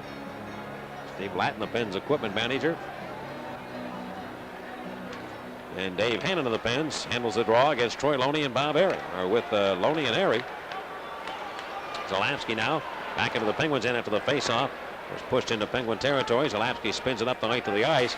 Norwood goes back, and the Penguins are guilty of an icing play. Well, I'll tell you, the momentum definitely has swung to the hands of the Red Wings right now, and the Penguins look a little lethargic, to be honest about it. They're just not hopping as they were early in the game. No, it happens when you get a big lead. Sometimes you relax and think it's going to be easy all night. You get into a pattern and a rhythm of a certain tempo, and then all of a sudden when the other team picks up the tempo, you have to adjust to it, and it might take a little while for the Penguins to get back into a rhythm. It's a whole new set of rules now that the Red Wings have established by starting to play some hockey themselves. They weren't playing earlier. And the Penguins can hold them off here for the rest of the second period, and then they go to the third period, and they've never lost when they have the lead going to the third. Face off to the left of Tom Barrasso, and it'll be Klima unable to get to it. Back to center, Doug Huda steers it right back into the Penguins' end. And Barrasso will leave it for Gord Dineen. Dineen, left wing pass for Bob Airy. Penguin left winger working out here with Dave Hannon now, so really about the first time this year I think we've seen Bob Airy off Mario Lemieux's line. Here are the Red Wings cutting in. Loney pulled down one of the Red Wings, and here we go. Penguins are going to be shorthanded as Peter Klima was hauled down by Troy Loney. And Detroit has a power play here with 3:26 to go in the second period, and you know the crowd is buzzing like bees around a hive. They're anticipating the power play coming up here, and the Red Wings with an opportunity to get back within 2. Lima got the jump, and boy, when he puts those afterburners on, he really takes off, and Loney got a little nervous, put the stick into his shoulder and hauled him down, hooking at 16:34.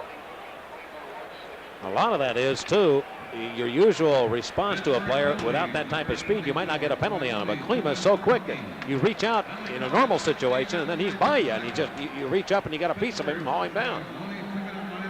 And he's not real big either, so he's has a tendency to go down, and he helps it out once in a while.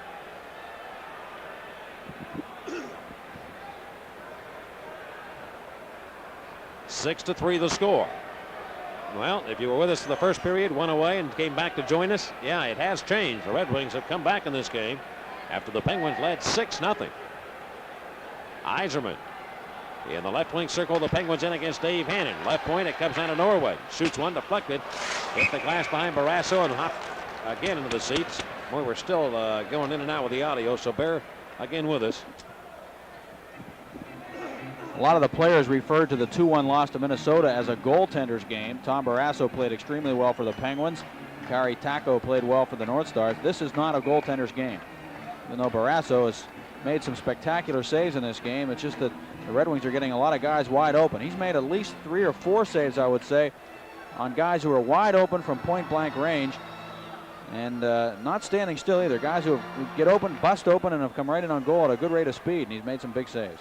Lemieux beat Yzerman on that face-off and whacked it up into the Detroit zone with 1:47 to go in the penalty to Troy Loney.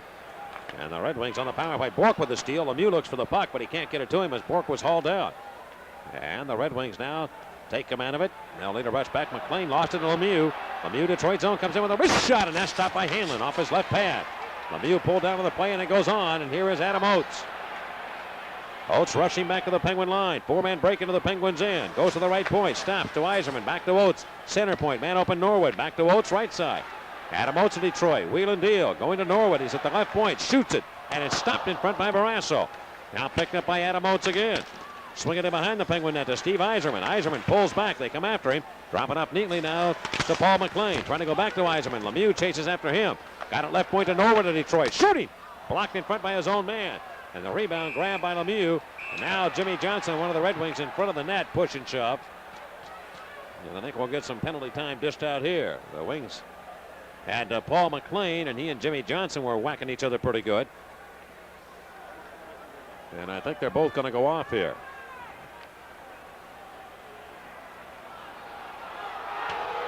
McLean and Jim Johnson both will take a seat in the penalty box. 17:37 will be the time of the minor penalties.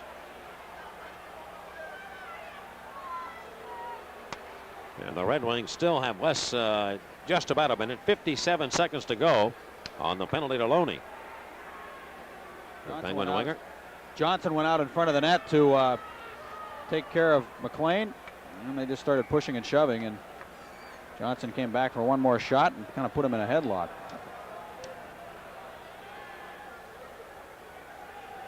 Jacques Demers has had a few more gray hairs on his head than he had the last time I saw him. He is hoping the Red Wings will get it together here for the stretch drive and into the playoffs. Pittsburgh by number 6, Jim Johnson. Detroit's number 15, Paul McLean, each 2 minutes for roughing. Roughing the calls to both men, McLean of the Red Wings and Johnson of Pittsburgh. We're back to action again as the Red Wings have a power play, and they drill it deep into the Penguins' end. It comes off the left point now. Around to Norwood. Shoots it. Oh, what a shot that was. I didn't think he could shoot the puck that hard. A stop made by Barrasso off his stick. Hurt him behind the Pittsburgh net. Dave Barr getting the puck over Gerard Gallant. Gallant to the right point to Adam Oates. 2 minutes to go in the period. Over to Yzerman. Slap shot. Stopped by Barrasso off his right leg. Now played along the far wing. And Dave Hannon of the Penguins looks for a man breaking. It's Bob Airy.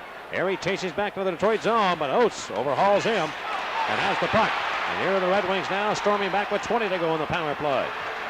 On the move, Oates into the Penguins end for Yzerman. Stops, left wing boards, cuts around a man, skating well, moves in. Here's Gallant shooting, blocked in front. Picked up by Norwood. Now left side, Yzerman's wide open, comes in, he put it in front, score! Yzerman gets the goal in front, and it's 6-4.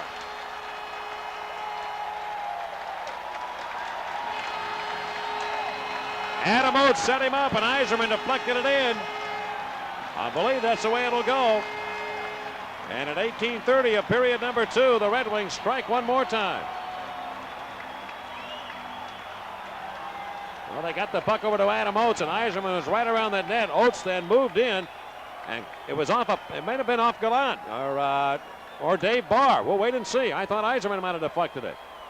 We'll just have to wait and see who they give the goal to. But the Red Wings have scored on a power play, and they've made it a 6-4 hockey game.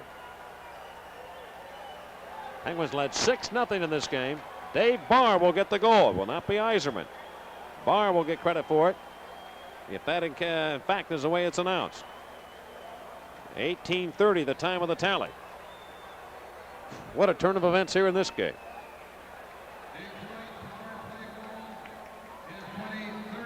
It is Barr.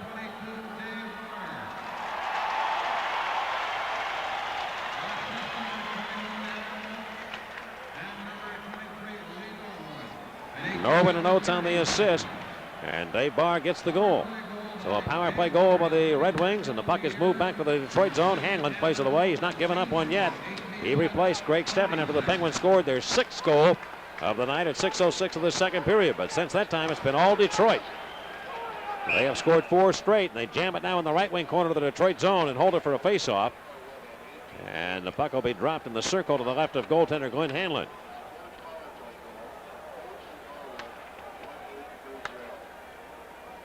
Again, Barr is 23rd of the season. McLean has scored. Iserman and Klima. Penguin goal scorers tonight. Paul Coffey with 2. Jock Callender, John Cullen, Dan Quinn, and Dave Hannon.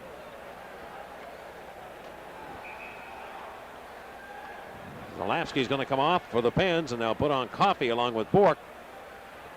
They're paired up. And Quinn, Bob Area, and Mario Lemieux on the front line. Detroit zone. The faceoff won easily by Sean Burr. Pulled behind the Detroit net for Lee Norwood with a minute to go in the period. And a 6-4 hockey game. On the move is Huda. Huda slap one of the Penguins in. It comes off the left side. Oates in front. Oates has had a big game tonight. Centers it. It came right to Huda. Stops it with a glove. Lemieux chases. But Huda directs it in behind the Penguin goal for Dave Barr. And cleared away off the glass and right up again out of play. We'll get a face-off in the Penguin zone to the left of Tom Barrasso. Hartford now in the second period leads Quebec on the U.S. Air scoreboard 3-1.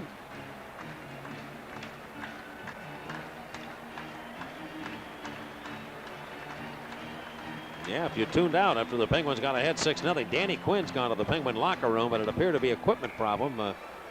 He is headed off. Just 40 seconds remain in the period. Adam Oates. I'll tell you, the last time these two clubs met in Pittsburgh, Adam Oates really impressed me. Despite the Red Wings losing by the score of 10-5, he really appears to have come on now for this club.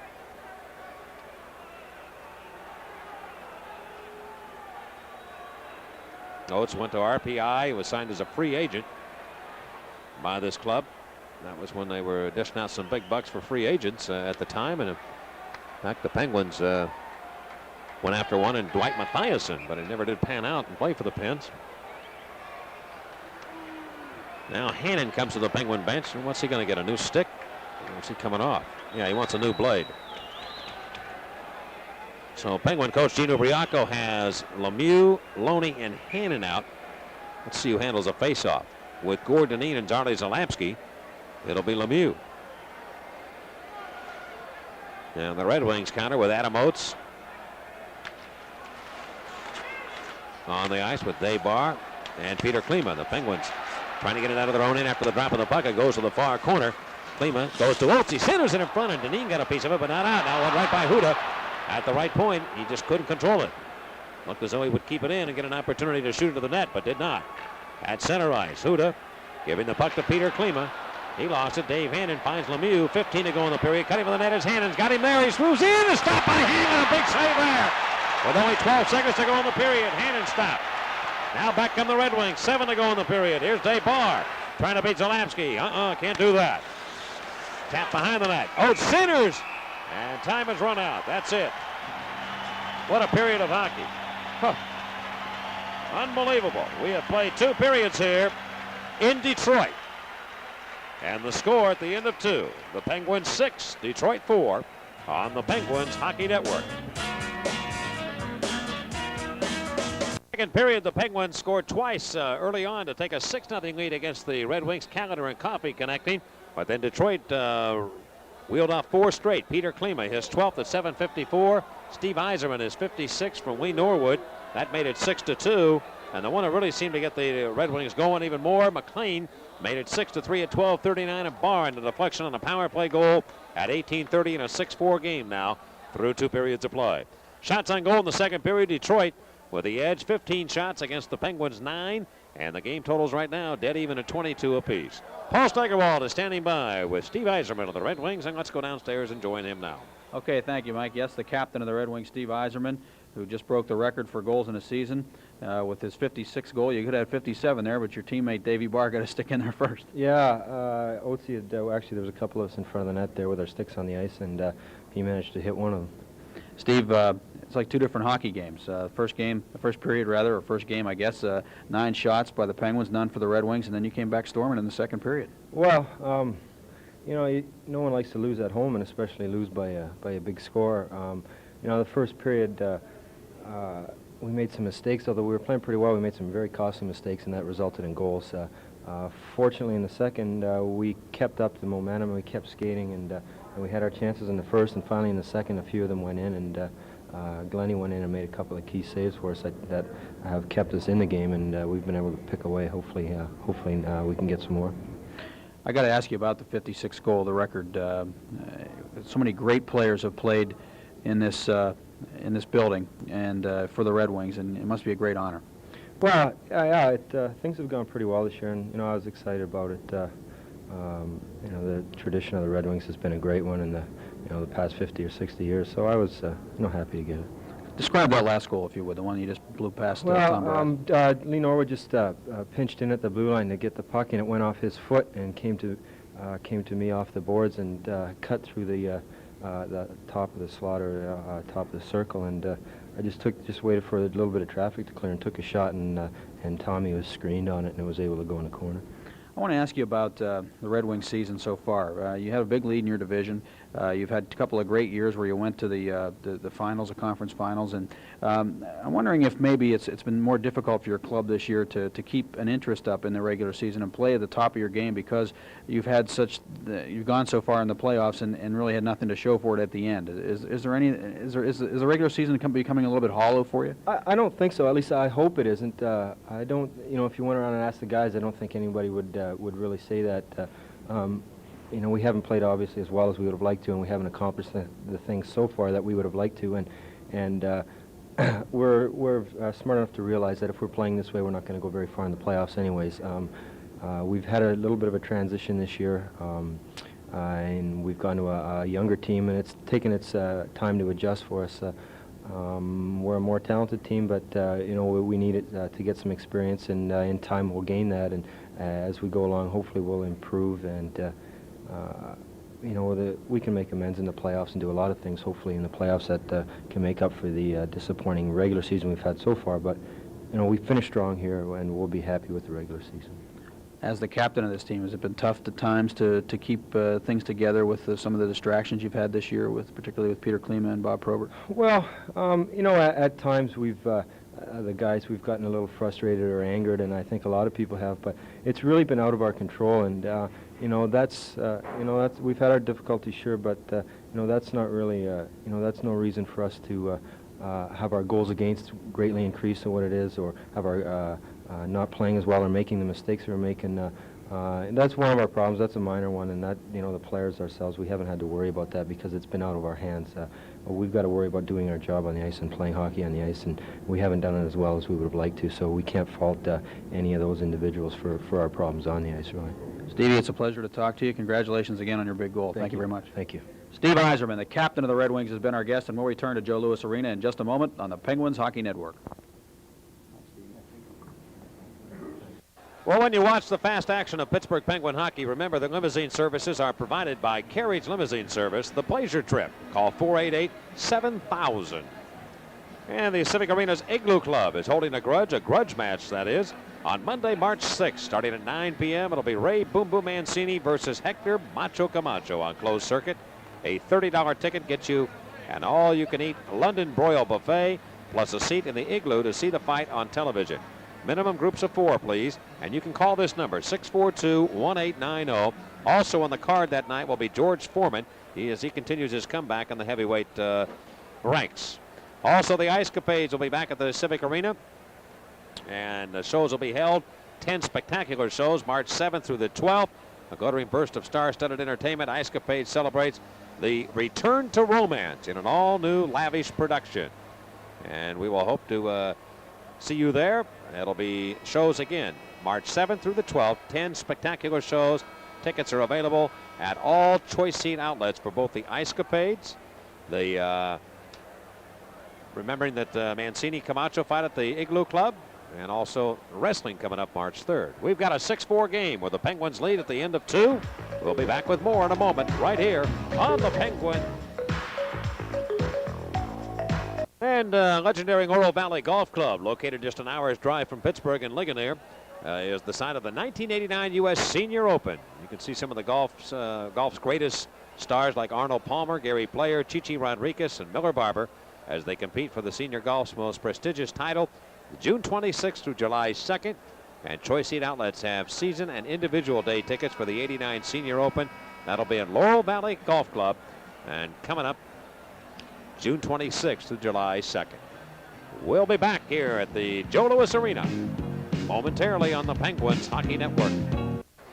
Jock Callender scoring for the Penguins at 5:14. Bob Airy and Mario Lemieux on the assist, not Danny Quinn as we originally told you. And it was just a case of Stefan misplaying the puck and Callender coming in to put it into an open net. That gave the Penguins a 5-0 advantage at that point.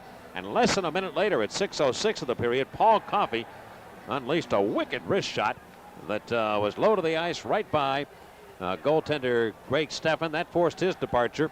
And on came Hanlon, and it seemed to spark the Red Wings a bit as they wheeled off 4 straight goals. Peter Klima scoring to make it a 6-1 game at 7:54 on a rebound play. Quick little shot, and the Red Wings were off and flying. Then at 9:51, it was Steve Yzerman from Norwood to make it 6-2. And McLean is 31st at 12:39 from Gallant and Yzerman, and Barr from Oates and Norwood. And that finished it up. So we've got a 6-4 game going to the third where the Penguins are 25-0-1 when they have the lead going to the final period. We'll see if it holds up. And the Penguins with a chance here to move back into first place in the Patrick Division. Now drop the puck, and Doug Huda winds it up into the Penguins' end. Barrasso will stop it. Penguin goaltender around for Troy Loney. McElwain, Loney, and Bork the line to start the third period for the Penguins. They're into the Detroit end. It comes to Zalapski, shoot it in front, and Huda deflected that. The Detroit defenseman. And it is out of play, and we'll get a face-off in the Detroit zone. Well, the next goal is very important, of course, if one is scored. And the Red Wings have this large crowd behind them, and they're just waiting for it to happen, Paul. And the Penguins just got to try and shut it down now and go to work and play some disciplined hockey here, especially on the road. Great opportunity with a 6-0 lead and a chance here to get off on the right track on the road trip. I heard Dale Talon talking between periods. They're doing this game on Sports Channel tonight. He was saying that the Penguins went into a shell, and I would disagree with that. I think it's more a case of Red Wings just suddenly started to play, and they caught the Penguins a little bit off guard because the Pens just were making so many things happen at a different tempo. And that's really what I think it was. I think it's more that the Red Wings began playing, not so much that the Penguins changed what they were doing. Also, you got to think back, too, and I think Yzerman hit it on the nose when he talked to you between periods. Here's Delapsky shooting. They missed some good chances in the first period. Barrasso came up with a couple of key saves in that opening 20 minutes. Here's Yzerman now rambling back into the Penguins end, however. And he'll poke it off the boards in behind the net. Barrasso throw it to the near corner, but McLean is right there for Detroit. Paul McLean giving the puck now to Gallant. He centers, but Phil Bork on to take the puck for the Penguins, and he'll tap it ahead beyond McElwain's reach into Detroit ice. And the Red Wings watch the Penguins make a line change as they blast it back into the Penguin zone. Barrasso going to Bob Airy, looks for Lemieux. Beyond his reach, Jim Pavis, the much-traveled defenseman for the Red Wings, into the Penguins in. Drop pass off now to Yzerman. Yzerman wheel and deal. Look out, he shoots the puck, and they hit the heel of his stick. Never got it on the net. Jock Callender in his own territory. Finds Paul Coffey, and Coffey quickly sends it up center ice down to Bob Airy. 3-on-4 to the Detroit blue line. Down the right wing, and Bob Airy of the fence. Sneaking in behind the net. Callender lets it go for Mario Lemieux. Lemieux in front for Coffey, and he just missed. On a shot from the left wing side, and he's taken off his skates.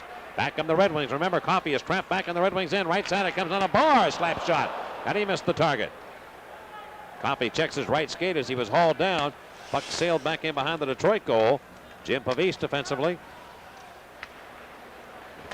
Gave it to Coffey at center ice. Coffey, a giveaway to Oates now on the right wing to Dave Barr. Cuts into the Penguins in. Pulls back out, goes across the blue line, sets up, and now dumps it into the Penguin zone. Coffey looks for a breaking Lemieux.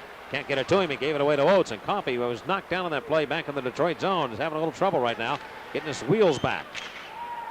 And deflected by Lemieux back to Detroit's into the rink with 2 minutes gone near in the third period. 6-4, the Penguins lead. Peter Klima of Detroit. Near wing pass in his own end to Adam Oates. Oates push it up to Peter Klima. Skates by Hannon, goes to the Penguin line. And he can't make the play, but it comes to Oates anyway. Oates shooting, and a good stick save made by Tom Barrasso. Great reaction save there by Barrasso. And the Penguins dump at the length of the ice. It'll be an icing call. Well, the Red Wings have 4, and they're getting some opportunities here again early in the third. 6-4 the score. Penguins lead here on the Penguins Hockey Network. Penguins by 2 here, and at Hartford, the Whalers lead the Quebec Nordiques 3-1 at the end of 2.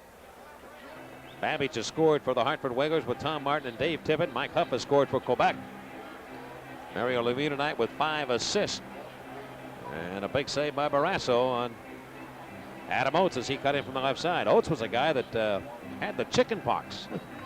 during the course of this season and has bounced back. And as I said, Paul, I think you were gone at the tail end of it. He really has impressed me in a couple of games here this year, and he really has seemed to have found himself signing as a free agent.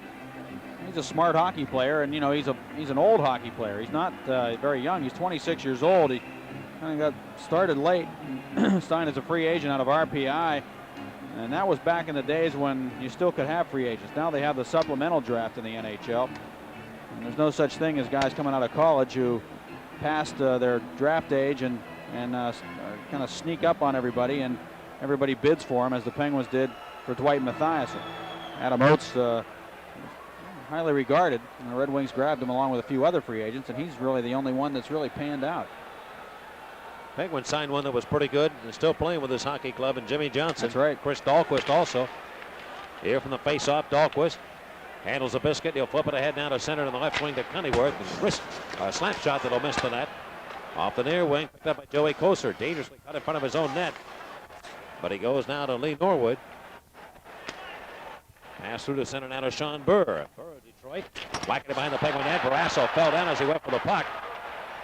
And the Penguins do systematically get it back to center. It hit a stick and bounces up into the penalty box. And we'll get a stop and play.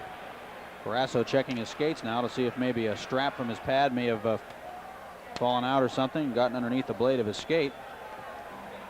He appears to be all right. Danny Quinn with a goal here tonight and a couple of assists. Danny Quinn has been playing all 3 forward positions for the Pens this year. A natural center. He's playing the right wing now with Davey Hannon. He's kind of a man without a line at times. In practice today, he was working out with a couple of different people, and you just never know where he's going to play on a given night. He has a rover. Tried to do the best with it. The rover, right? And here back to play in the Penguin zone as the Red Wings dump it in. Gordon Deneen, played by Gerard Gallant. Jim Pavis, though, takes it to center ice and pokes it right back in behind the Penguin net. Jardy Zalapski. We played 3 minutes here in the third period. Penguins lead 6-4. Lead pass Zalapski going to Dave Hannon. And he'll wrist it up into the Detroit right wing corner. Off the boards taken by Hanlon, and he clears to center. Hanlon has not been touched for a goal as of yet. Greg Steffen gave up all 6 that the Penguins have. And here are the Red Wings again, cruising back into the Penguins' end. McLean goes in behind the Penguin goal. Challenged by Zalapski. Cunnyworth worked it up to the far point, and Dan Quinn now will take command of it. He just shoots it softly into the Detroit zone. And with possession will be Mike O'Connell. O'Connell couldn't get it up ice. The Red Wings go back and have to lay it in their own end. Jim Pavis giving the puck to Mike O'Connell. 4 minutes gone, third period. 6-4 the Penguins lead. And from center ice, O'Connell just tried to blast it back into the Penguins' end and hit a stick and went up into the crowd. We will take a timeout. We'll have a face-off at center ice when we return. Penguins lead 6-4 on the Penguins Hockey Network. Against the New York Islanders. That game will be broadcast on our Penguin Radio Network and on the TV side on TV 53 and Channel 8. Klima from the faceoff had his skates pulled out by Troy Loney as the puck is flipped into the Red Wing zone. Lee Norwood going to Klima, and Klima dump it back to center ice, but the Penguins again draw it back in behind the Detroit goal. Norwood and Hudo teamed up defensively, and Hudo's pass up to center to Dave Barr. Barr of Detroit got around Dahlquist, but he pulled down. Dahlquist got enough of him to get a penalty, and Pittsburgh's going to be shorthanded. Well, they've opened the door. Dino Briaco holding his head and in disbelief, I think. Either upset that the call was made and shouldn't have been, or just that it was made. Dahlquist tried to challenge at center ice against Barr, and when he realized he couldn't get him, he had to reach back with the stick, and he got the stick in his right shin pad and hauled him down. Tripping call comes at 4:08 or 4:28 of the period. Almost looked like Barr was jumping out of the way of the body of Dahlquist, and then Dahlquist put the blade of his stick into his leg, and it looked like he may have gone down anyway. But with the stick in his leg like that, Fraser made the call. Power play chance number 4 for the Red Wings on the night. And they scored on their last opportunity late in the second period on a power play goal by Dave Barr. And with possession of the puck will be Adam Oates. Oates coming up. Detroit 9th in the league on the power play. And they shoot it into the Penguins' end. Dykstra back on defense. Around the boards, McLean cut it out for Detroit. Right in behind the Penguin net. Yzerman takes command of it. Yzerman trying to center it. Came right through to Norwood. Norwood left side to Adam Oates. Oates of the Red Wings back to Norwood. Norwood shoots it. Where'd it go? It hit something and bounced high in the air to the left point. Held in by Adam Oates. Oates down the near boards to Steve Yzerman. He'll wheel and deal. Yzerman with the stick on the ice. It was Jimmy Johnson. He has to go back and try and pick it up. And the net has come off its moorings.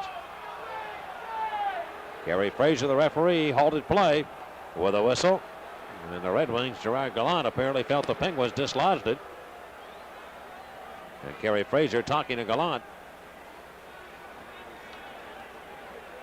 Gerard Gallant, a pretty feisty guy with 171 penalty minutes coming into this game tonight. He's got 7 game-winning goals, among the league leaders in that category. An important penalty-killing situation here for the Penguins, obviously. Minute 19 to go on the penalty to Chris Dahlquist. Well, the Pens are going to put out Phil Bourque and Jimmy Johnson as the 2 defensemen, so Bourque moves back to a defensive position with Dave Hannon and Mario Lemieux up front. Normally Dykstra would be his partner in these situations, but I don't know if Dykstra just... He was just on and he just left. Okay. So Bourque came on to replace him. Normally Johnson and Dykstra play together. On the penalty killing unit, right. They do. And Johnson's been playing with Paul Coffey of late here with Randy Hillier out of the lineup. This face off in the right wing circle, the Penguins in. Yzerman getting control of the draw, right point. It goes to Adam Oates, now to Gerard Gallant. Hannon and Bourque challenge, and Bourque made a nice play to poke it up his stick, and the puck is rolled all the way to the Detroit into the rink. In his own real estate, Lee Norwood takes control of the puck on the right wing side. Going down to the open man McLean. He cuts into the Penguins into Yzerman, has some room, cutting for the net, drops it off to Norwood in his shot. That was deflected. Bourque ran into his own goaltender, Tom Barrasso. Now Yzerman near boards, Penguins in. Giving the puck to Norwood in the left wing corner. The Red Wings trying to set it up here. They trail 6-4. Jimmy Johnson makes a nice play to take it away. The Red Wings hustling over to try and keep it in. Penguins work it free. Back to center with 35 to go in the penalty to Chris Dahlquist. Adam Oates. Detroit point man. He'll cut his way up ice, giving the puck now to Yzerman. He's into the Penguin zone. Turning move. Right side, got a man wide open. Oates doesn't go in and shoot it. He pulled back. Loney challenged him. It comes now to Norwood. Right side to Adam Oates. 15 to go in the penalty. Into the corner and around the boards. Yzerman takes command of it. Steve Yzerman of Detroit trailing by 2. The Red Wings on a power play behind the net. Goes back to Yzerman. Now center point to Norwood. Score! The Red Wings get a power play goal. Dave Barr right in front again has scored to make it 6-5 with 13:35 left here in regulation time. Well, Barr, I believe, got the deflection in. And the goal with only 3 seconds to go on the Dahlquist penalty. Norwood shot it, and we'll wait and see if anybody deflected it in. Barrasso's having a tough time with people standing in front of the net, and the Penguins having a tough time moving them out of there. Norwood fired it to the net, and somebody, I think, got a stick on it and deflected it in, but we'll wait and see. Well, another power play goal, and Detroit all of a sudden is back within a goal. So the Red Wings have cashed in. Norwood's going to get the goal, his 8th of the year. It did appear to hit something on the way to the net. And the Penguins, who at one time led 6-0, here are the Red Wings again firing right on. Shabbat let a shot go, and Barrasso made that save. Coffey with a giveaway right in front of the Penguin net is a man, but Joey Koser can't get to it. Coffey played it outside the line back to center. The goal coming at 6:25 of period number 3. 6-5. And the Red Wings shoot it right back to the Penguin net. Barrasso steps out. Coffey takes command of it. Around the right wing to Troy Loney. Left point to Jim Pavis. Pavis. Detroit defenseman cuts in. He's not untouched. He'll stop in the corner. Look for somewhere to go with it. Right in front. A shot. Stop. And rolled away now to the left point. Red Wings chase after it. They'll play it down the boards. Burr put it between the circles. And Jimmy Johnson trying to clear. Can't. Troy Loney of Pittsburgh does send it away now to Dave McElwain. McElwain. Bourque shaking up. He goes to the bench, limping. He's going up to the locker room. Yeah, Bourque he's is hurt bad. Yep. And the puck played into the Penguin zone. Going for John Shabbat.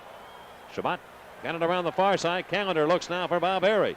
So the Penguins, who at one point in this game led 6-0, now have a 1-goal lead here in the third period with a lot of time left in regulation time. Lemieux Shoots it into Detroit territory. And in his own end of the rink is Doug Huda. Huda passing to defense partner Lee Norwood. Outlet now. Klima lets it go for Adam Oates. Storming the Penguins in. Coming down a drop pass. Deneen can't get it. Callender will. Callender of Pittsburgh looks right wing for Lemieux. Mario can't get to it. He has to chase after the Detroit in. Norwood works it around for Dave Barr. Barr's pass now to Adam Oates. Oates of Detroit finds Klima. He's into the Penguins in. Drop pass left side. And Norwood a slip shot, and the save is made by Tom Barrasso. We've got 11:52 to go here in the third period. The Penguins lead 6-5 on the Penguins Hockey Network.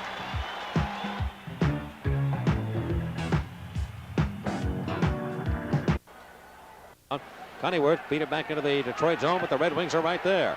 Jim Pavis going to Peter Klima. Now at center ice right side over to Mike O'Connell. Just lays it inside the Penguin stripe, and Chris Dahlquist finds Danny Quinn. Quinn to the Detroit blue line. Cuts down the slot. Trying to pass it through to the net. O'Connell cut it off for Detroit. And Peter Klima storms right back quickly to center. Going to Adam Oates. He's into the Penguins in, and now pointed right inside the line, and Danny Quinn breaks up that maneuver. Shoots it back inside the Detroit line. Here come the Red Wings roaming back. On the near side, Adam Oates comes to the Penguin zone.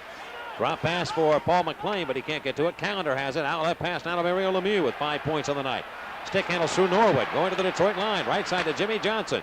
Fires it on. That's the first shot for the Penguins here in the period. And it comes almost halfway in.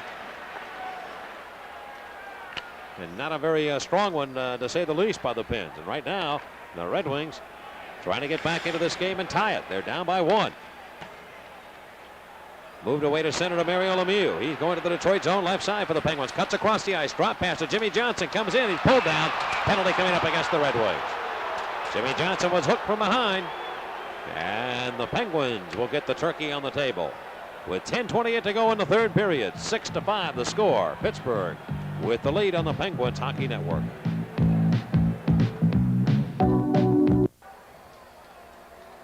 Gerard Gallant of the Red Wings in for hooking, pulling down Jim Johnson. And the Penguins have their 5th power play chance. They're 1 for 4. And from the drop of the puck in the Detroit zone, the Red Wings unable to clear it out. Mario Lemieux has the puck. Trying to go over to Dan Quinn and hit a leg and carry him back to center. Coffey retreating into his own end. Backpedals going to Zardy Zalapski. Those are the 2-point men for the Pens with Bork out of the lineup right now. And Yzerman putting pressure on Zalapski, but Zardy finds room and will pass right wing to Dan Quinn. Quinn dumping off the boards. And Hanlon cut it off nicely for Mike O'Connell. Blasted around the boards, and out it comes to center ice. Danny Quinn again sets up the attack. Going to Zalapski down the right wing. He is hit hard on the near side by Norwood. Norwood knocking down Zalapski. And we'll get a face-off here. Let's see what they call for it. Gary Fraser saying it should be outside the blue line. He's saying that Zalapski covered it with his hand, it looked like to me. Well, he's going to be... Would it be a hand pass? Why would he make that signal? Well, he pointed outside the blue line. His decision is going to be final. And he went like this with his hand, as if to say that he had covered it. Well, Zalapski has really looked pretty strong for the Penguins.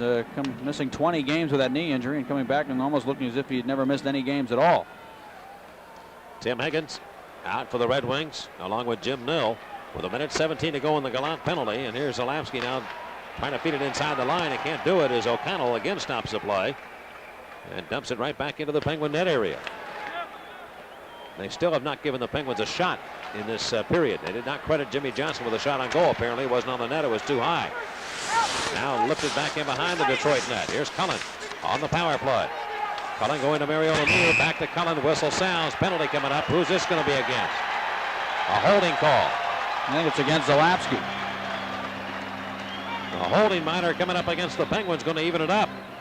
And I'll tell you, not too healthy of a sign, because the Red Wings trail by a goal. They're going to have 1 minute and 8 seconds to work with on a power play when Zalapski goes to the box when the penalty is over to Gerard Gallant.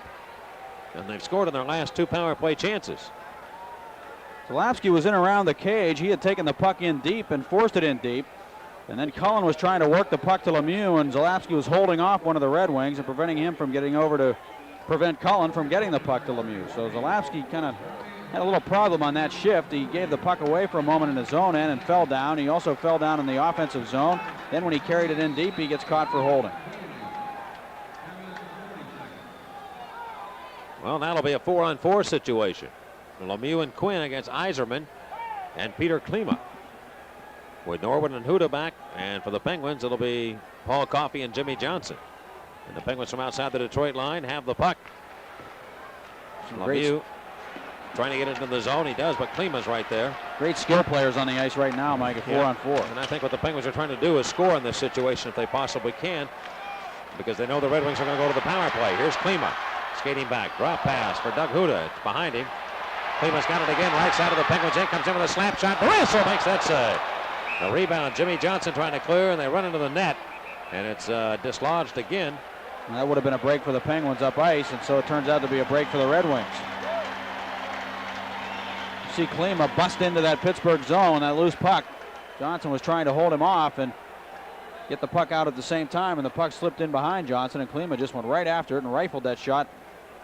Barrasso made the save. Klima has been a real threat out there tonight, playing as well as he can play, I think, right now for the Red Wings. Boy, that was a big shot, too, that he put on Barrasso. Hartford still leading Quebec 3-1 in the third period. Toronto tonight at Vancouver in another National Hockey League game. That's the slate, only 3 games on tap.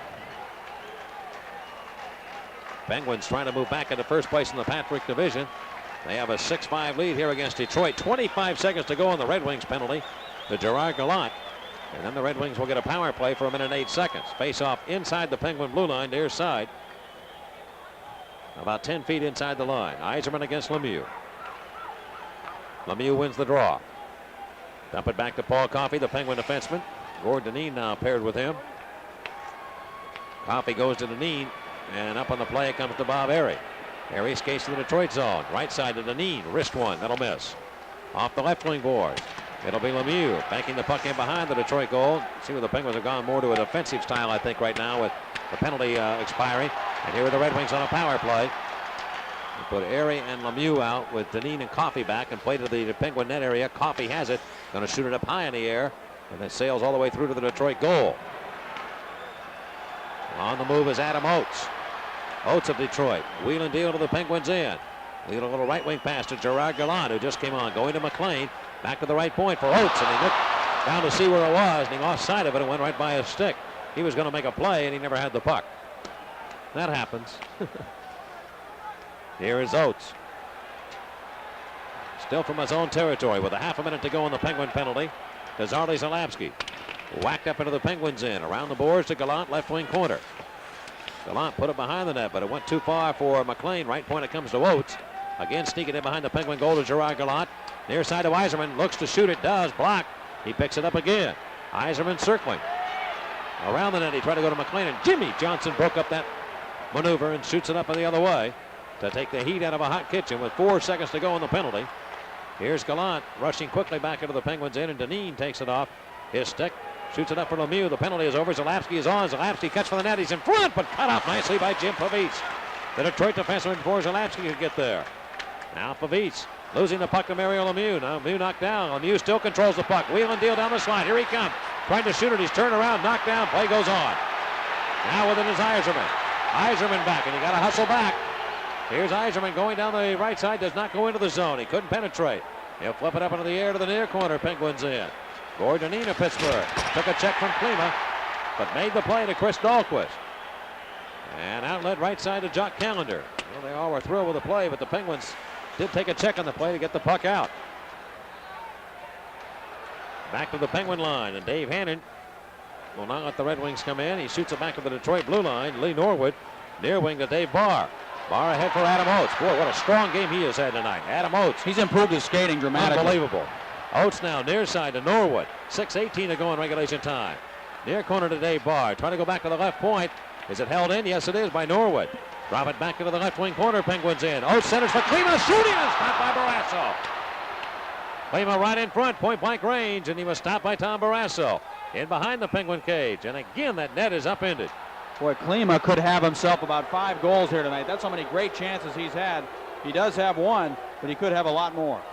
And Adam Oates has been a big part of that, too. 6-5 Pittsburgh in the third. Trying to hold on the Penguins Hockey Network. Yeah, Peter Klima just moments ago, Paul, had a good chance to score. Barrasso denied him.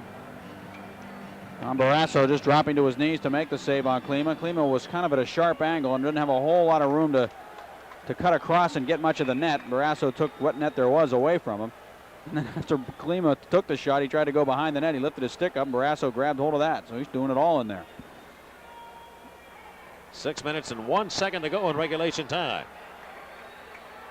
Penguins on 2 victories over the Red Wings this year, both of Pittsburgh. Here's Norwood. Right side pass to Huda. Slap shot, and he missed the goal. Into the right wing corner, John Cullen. Could not get it out. Klima controls. Klima. Shoot it in behind the net. This is like a big boxing match where a boxer had built up a great big lead with points boxing, and now the Red Wings have battled back, and they're looking for a knockout punch to get back into the fight and tie it. It's just the way it's gone, and they've come within 1. Here's Dineen shooting the puck with the Detroit line, and Cullen moves in with the Detroit zone. Flipping it behind the net. Loney went after it. Loney hit hard on the boards by Dave Barr. Lemieux in digging for the puck back behind the Detroit goal. Centers it. Went off his stick, comes back to him. He shoots it. Blocked by the Red Wings.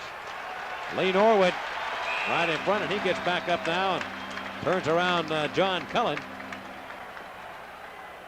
And we now are down to 5:17. 5:17 to go in the game, and the Penguins lead 6-5 here in Detroit. They still have not put a shot on the board for the Penguins in this period. The one that came as close as any was the Jimmy Johnson shot, but they did not register that. So we've gone almost 3/4 of the period without the Penguins putting a shot on the net. Hard to believe when you consider at the beginning of this game they had 9 shots on goal before the Red Wings had any. Lemieux was backpedaling and got that shot away against Hanlon, but Huda went down to block the shot. Mario had gone in, Loney working hard trying to gain possession of the puck, and Lemieux just came in and picked everybody's pocket and came out of there with it. Norwood, who has his 8th goal of the year at 6:25 of this period to make it 6-5. We face it off now in the Detroit zone. Yzerman against Lemieux. And it'll be Bob Airy and Jock Callender on the wings.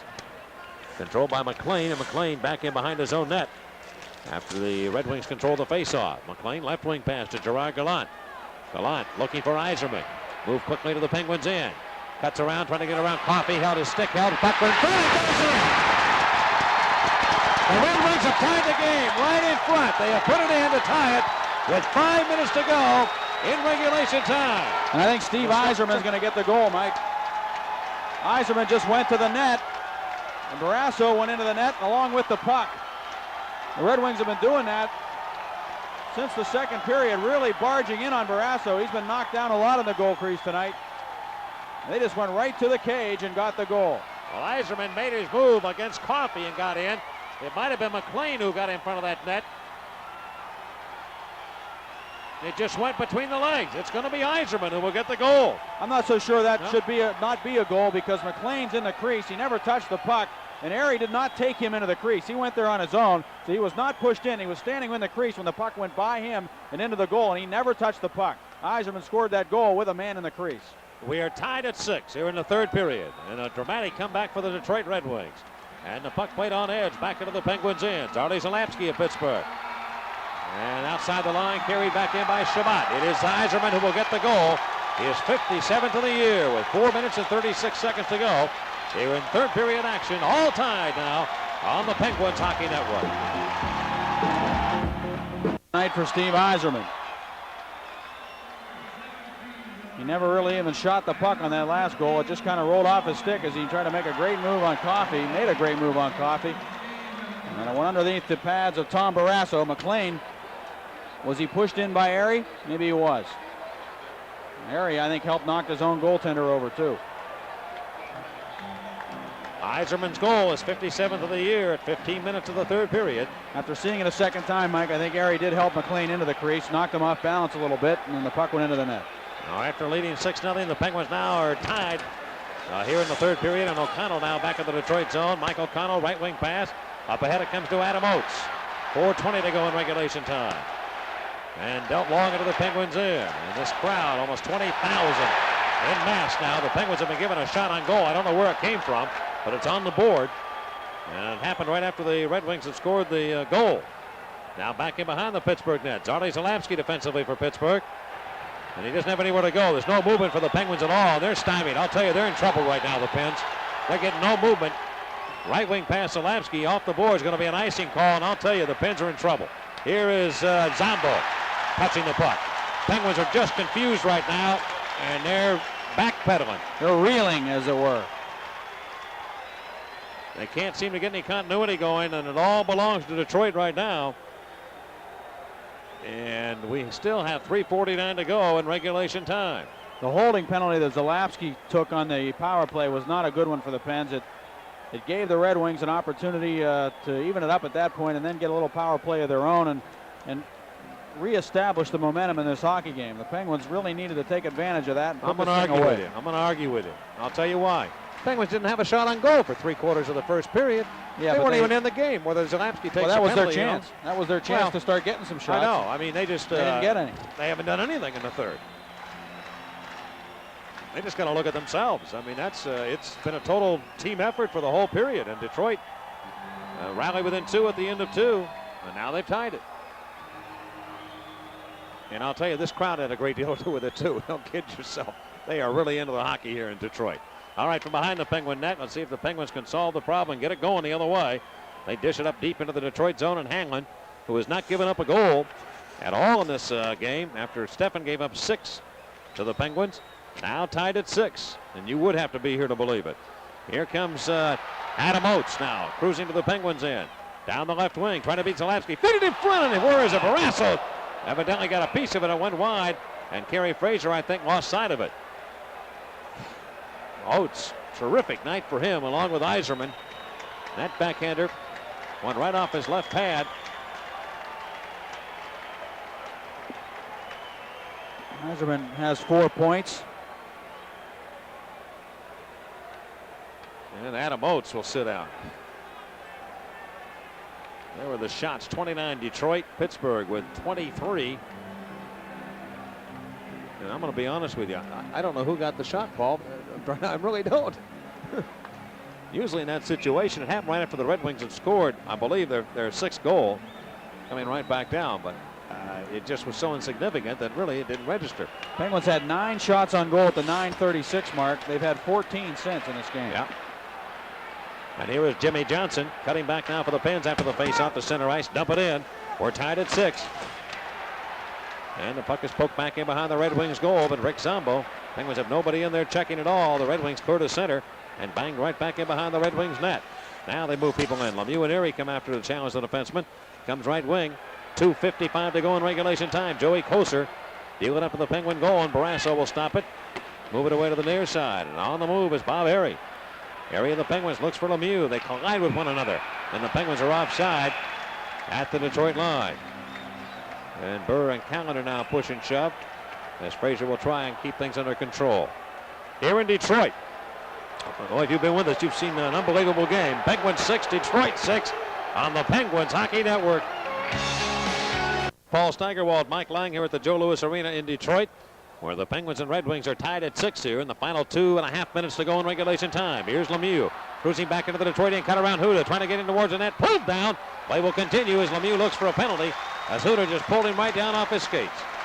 That was pretty obvious there as Fraser turned his head. He has not called anything tonight involving Mario Lemieux, and Lemieux looks up and says something to Fraser, and Fraser barking right back at him. Well, Fraser was looking right at Lemieux earlier when he kind of took a dive and tried to draw a penalty. It was pretty obvious. Had Fraser been behind Lemieux, he may have thought that he was pulled down, but he was looking right at the play and saw it from the front, and he didn't call anything earlier. Well, you know, this time Mario was legitimately pulled down, and it's almost like it becomes a little battle between the referees and Mario Lemieux. Well, it has, and it's going to be, and I'll tell you why, because Mario had some things to say about him, and now they're offended by it, and they're a little thin-skinned, and they're going to be showing Lemieux that he can't run the game, and you're going to have that battle the rest of the year, I'm telling you. And they're just going to ignore it and say, okay, you want to play, we'll play your game, and we just won't call anything, and that'll happen. They're human, believe me, they're affected. They'll tell you they're not. Everybody is. They are that way. It happens.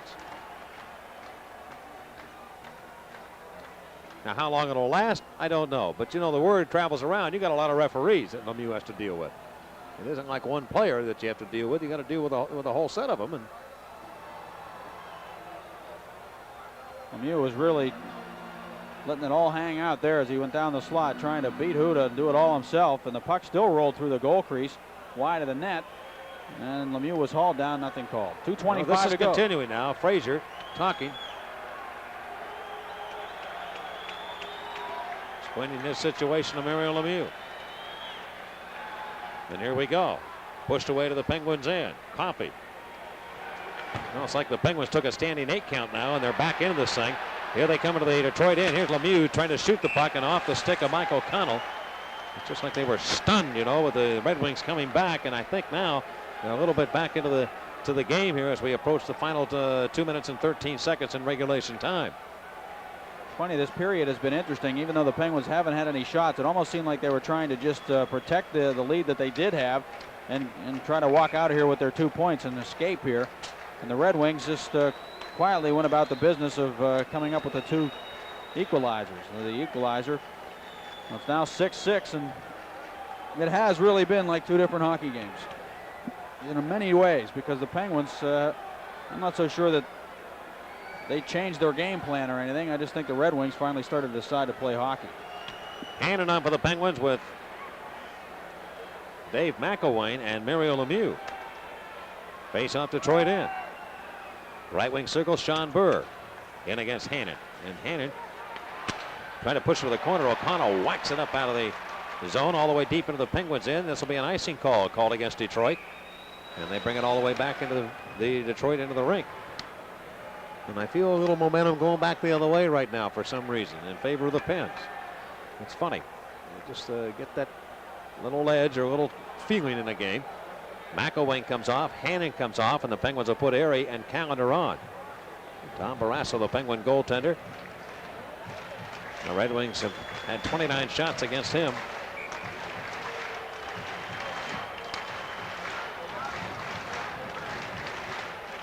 The Red Wings converge now as they discuss their strategy. Boy, this has been a long hockey game, too. Really not a lot of penalties. It just has been drawn out. Here's Lemieux, right wing circle, Detroit zone. In against Sean Burr. And Lemieux puts it right on the net from the face-off. That stopped by Hannon. It didn't have a lot on it. And the puck moved away back to center ice.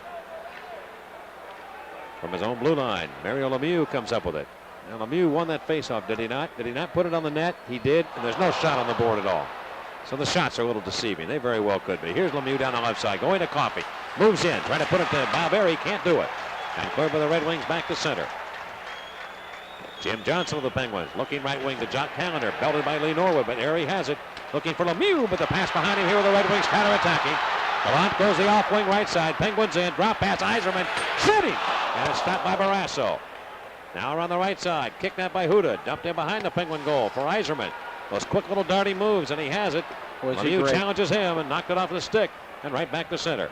Yzerman's after it again. He's wasting a little time. He's right back into the Penguins end. He seems possessed. He comes in. He shoots, and the stop by Barrasso. He seems to want that puck. On the move in the counterattack, though, with the Penguins is Cunneyworth. Leads the parade back into the Detroit zone with a minute to go in regulation time. And banged away back into the Detroit zone. Mike O'Connell going to Doug Huda. Huda stops. His pass to Mike O'Connell with 50 to go in the third period. O'Connell shoots it long right on Barrasso, and he'll make that stop. Tried to clear, could not. Barr has it. Barr moves in. Snap shot right over the shoulder of Barrasso. And play is whistled down. What's the call going to be here? The linesman, Jerry Pateman, talking to Kerry Fraser as the whistle sounded. What is the call? Barrasso wants to know. He just shook his shoulders. What happened? Was it an offside play overruled on the part of referee Kerry Fraser, or did Mark Paris or Jerry Pateman get hurt? I'm not sure, Paul. I really have no idea what happened on the play. Barrasso acted as if he knew that there should have been a call beforehand, and he came skating out of there as if to say, why didn't you call it before? I think he was looking for the call, and he had to hang in there and make sure he stopped the puck first. Well, they face it off outside of the Penguin line. Obriaco motioned that he wanted to face off down to the Detroit zone. Maybe he was looking for an intentional offside. Maybe they called an offside play. All right, here we go. And the face-off won by Detroit with 35 to go in regulation time. Real deep in behind the Penguin goal, and Zalapski defensively stumbles a bit. Red Wings go after it. And Dave Barr knocks down Zalapski. Zarley on top of the puck, and we'll get another face-off, this time in the Penguins' end. 26 seconds to go. Well, I don't have to tell you that even if the Penguins come out of here with 1 point, it's going to be a very disappointing situation for them because they had the big lead. And they're coming off a 3-game losing streak, and I guess you'll take anything you can get, but will not leave a good taste in their mouths if they do not come up with 2 points here tonight. And if they come up with none, it's really going to be tough.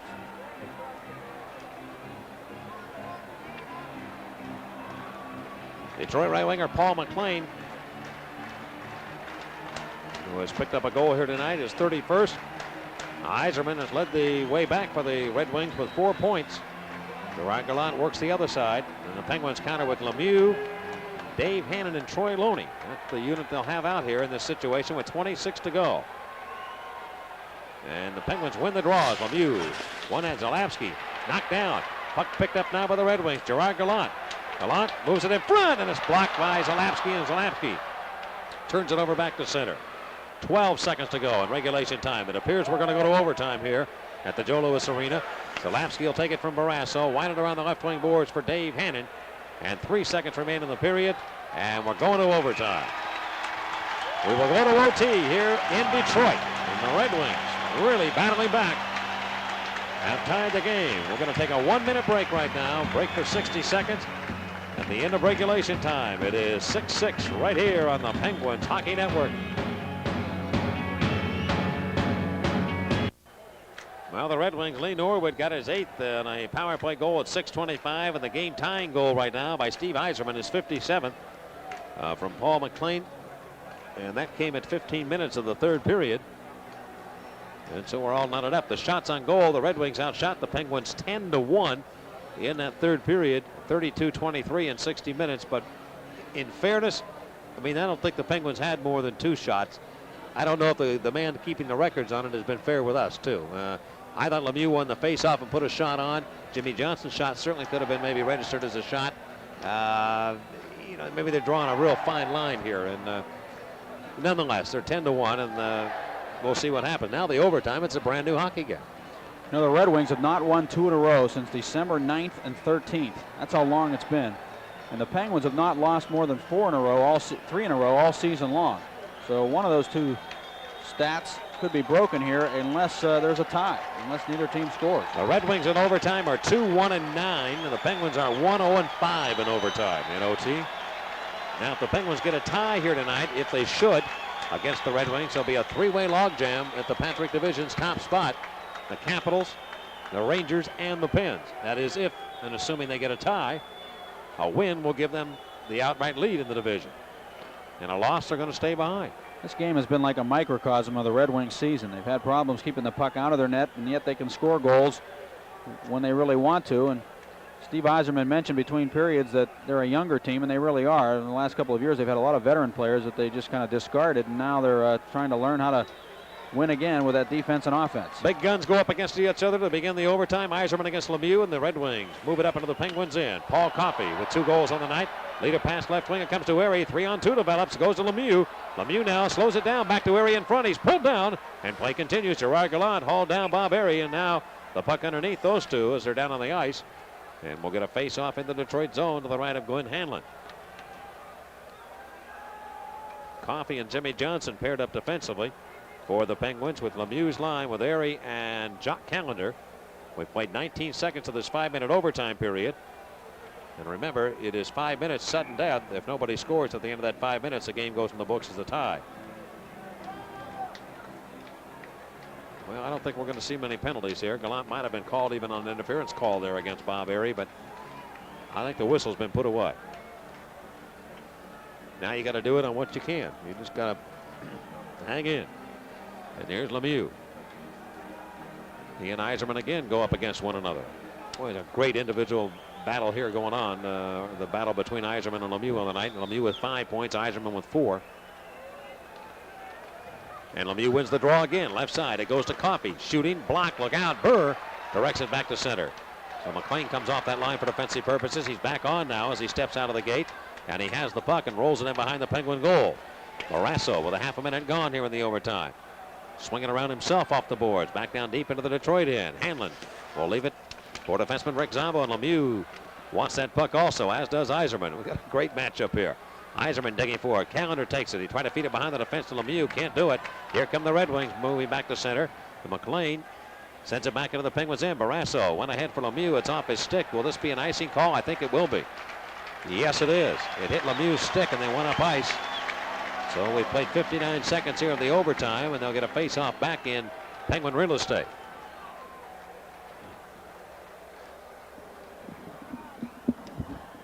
And now, in this overtime, of course, every face-off becomes so important.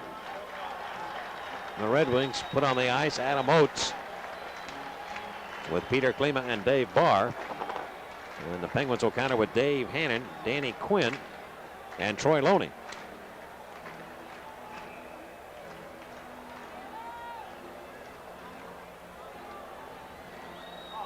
And every faceoff, I said, it's just so intense. And here we go. Hannon losing the draw. Comes to Klima. Slap shot. Never got to the net. Blocked in front by Zalapski. Has trouble clearing, though, but it does come to Dave Hannon. He has Quinn open ahead, and he can't quite get it to him. Nice play by Huda to cut off the pass. Directed back into the Penguins' end.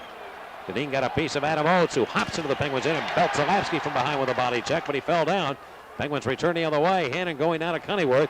Weave his way into the Detroit zone. Cunnyworth falls down as he slips in behind the Detroit net. And Lee Norwood defensively for Detroit. Swing to the right of his own goaltender. Norwood moves around another check by Cunnyworth. Comes to center red, and he dumps the puck in. 3:25 to go in the overtime period. Zalapski belted again by Adam Oates. Behind the Penguin net, Oates has the puck. Trying to walk out, can't do it. Centers it right in front of Barrasso's stick. And the Penguins come up with it. Lemieux bursting back. Lemieux now driving to the Detroit line down the right side. Comes in for the Penguin. Lemieux shoots it softly around to the left wing corner for Dan Quinn. Quinn, I think, trying to get in, get a stick, get it back to Lemieux, and he will now. Behind the net, Lemieux turns, comes out, looks. Can he shoot it? He can't. He's too well covered by O'Connell. Penguins trying to keep it in. They will. They backhand it towards the goal, and O'Connell blocks that with 2:55 to go in the overtime. On the move, O'Connell to the Penguins line. Knocked down. Play goes on. And the Penguins have control of it. On the right wing, Jimmy Johnson. Johnson skates quickly to the Detroit end. They've got some room. Comes in, shoots it, and a stick save made by goaltender Glenn Hanlon. On the rebound, O'Connell steer it ahead. They try and get Yzerman's line back out here. Directed deep into the Penguins' end. Now Lemieux is on for some time, and he's got the puck again. Coming to the Detroit blue line area. Going to Bob Airy. Airy turns around. Looks for a trailer, and he can't find Dave McAway. Now Detroit takes command. And on the move is Yzerman. 2:20 to go in the overtime. Yzerman fell down as he cut into Penguin territory. Deneen plays it up the boards around for Bob Airy. Airy of the Pens look ahead now for Dave Hannon off his stick. And it bounces right back into the Detroit zone. Deneen goes for it. Shoot it long to the net. And Hanlon will stop that. Red Wings can't clear. Hannon looking for the puck. Trying to put it in front for Loney. And that won't happen. Back on the move is Peter Klima. Klima skates left side, Penguins in, moves in towards the net, cuts in and shoots, and a stop made by Barrasso at the very last second. As Klima got a great shot off, but Barrasso a better save. Deneen around the near boards, looks for Callender. And he sends it back to the Detroit line. 1:38 to go in the overtime. Wrap back into the Penguins in and an offside call here against Detroit. Now Peter Klima with that chance. But again, Barrasso stopped him.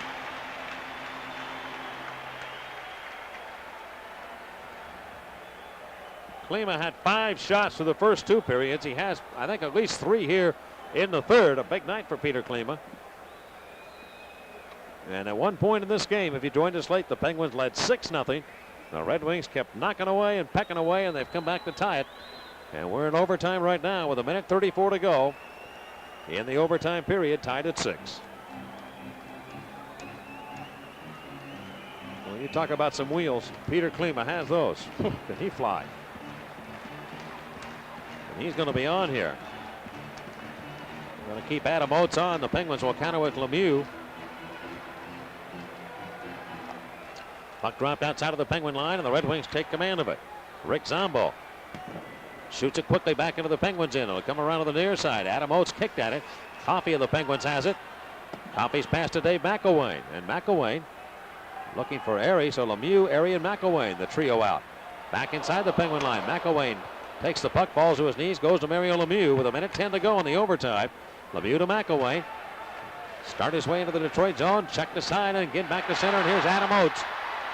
Oates down the left wing, held by Jimmy Johnson. And no penalty called as he pulled him down to the right point of the Penguins' end. Zombo bowled over by Bob Airy, and here's the play of center ice to Dave McAway. Looks for Lemieux. He goes instead to Coffey, and the Penguins are just offside at the Detroit line.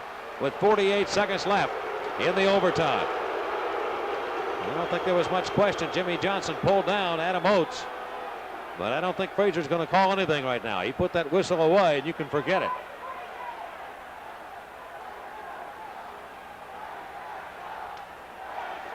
.48 seconds left.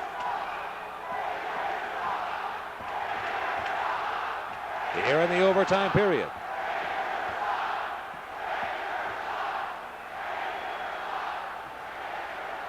And this faceoff will be outside of the Detroit line. Yzerman against Lemieux.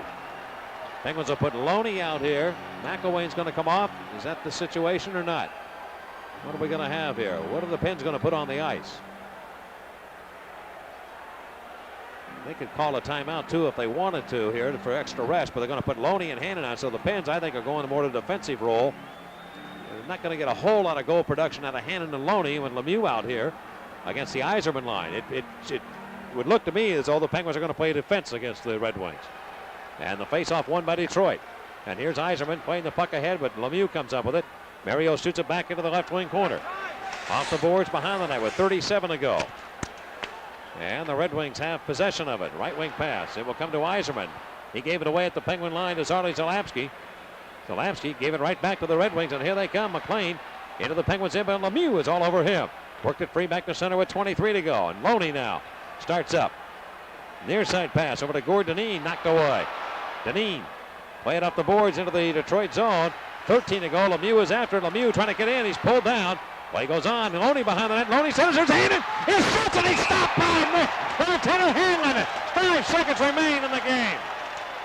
Oh, great balls of fire. Hannon wide open coming down. He had the shot against Hanlon with 5 seconds to go, and he couldn't put it in. Lemieux made a remarkable play to center it out. The Penguins came that close to going ahead and winning the game, but not to be as Hanlon came up tough. Lemieux was pulled down, then got himself back up. Or was Loney who went behind the net, I beg your pardon. And Loney made a great pass in front, and Hannon right there. He could not beat goaltender Hanlon.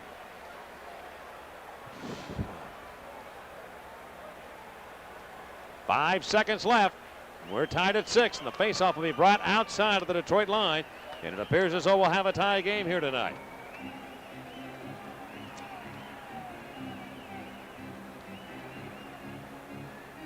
Well, Dave Hannon has a goal in this game, his 5th of the year, but he's not noted as a great goal scorer. And he almost gave the Penguins a victory there. Troy Loney made a nice pass from behind the net. But we talked about it. The Penguins went to more of a defensive mode against the Yzerman line. They almost got the game winner in that situation.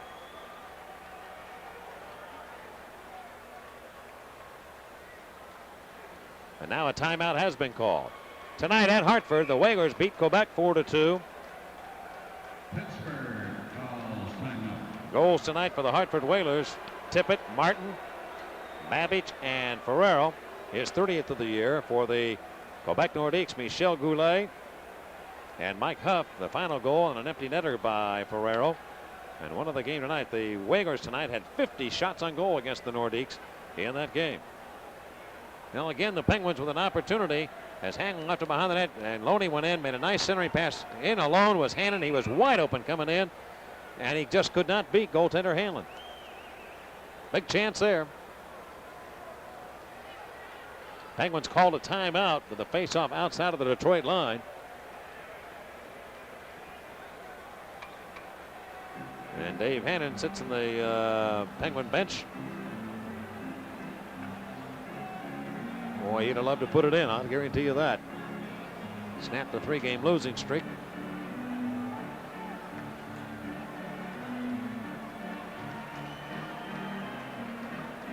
From outside the Detroit line, Hannon gets the assignment here against Steve Yzerman. Lemieux isn't even on, yes, he is on the ice. Penguins use him like a trigger man here. The puck dropped, though, and the Red Wings have it. Here's Norwood shooting. That'll be wide, and time runs out.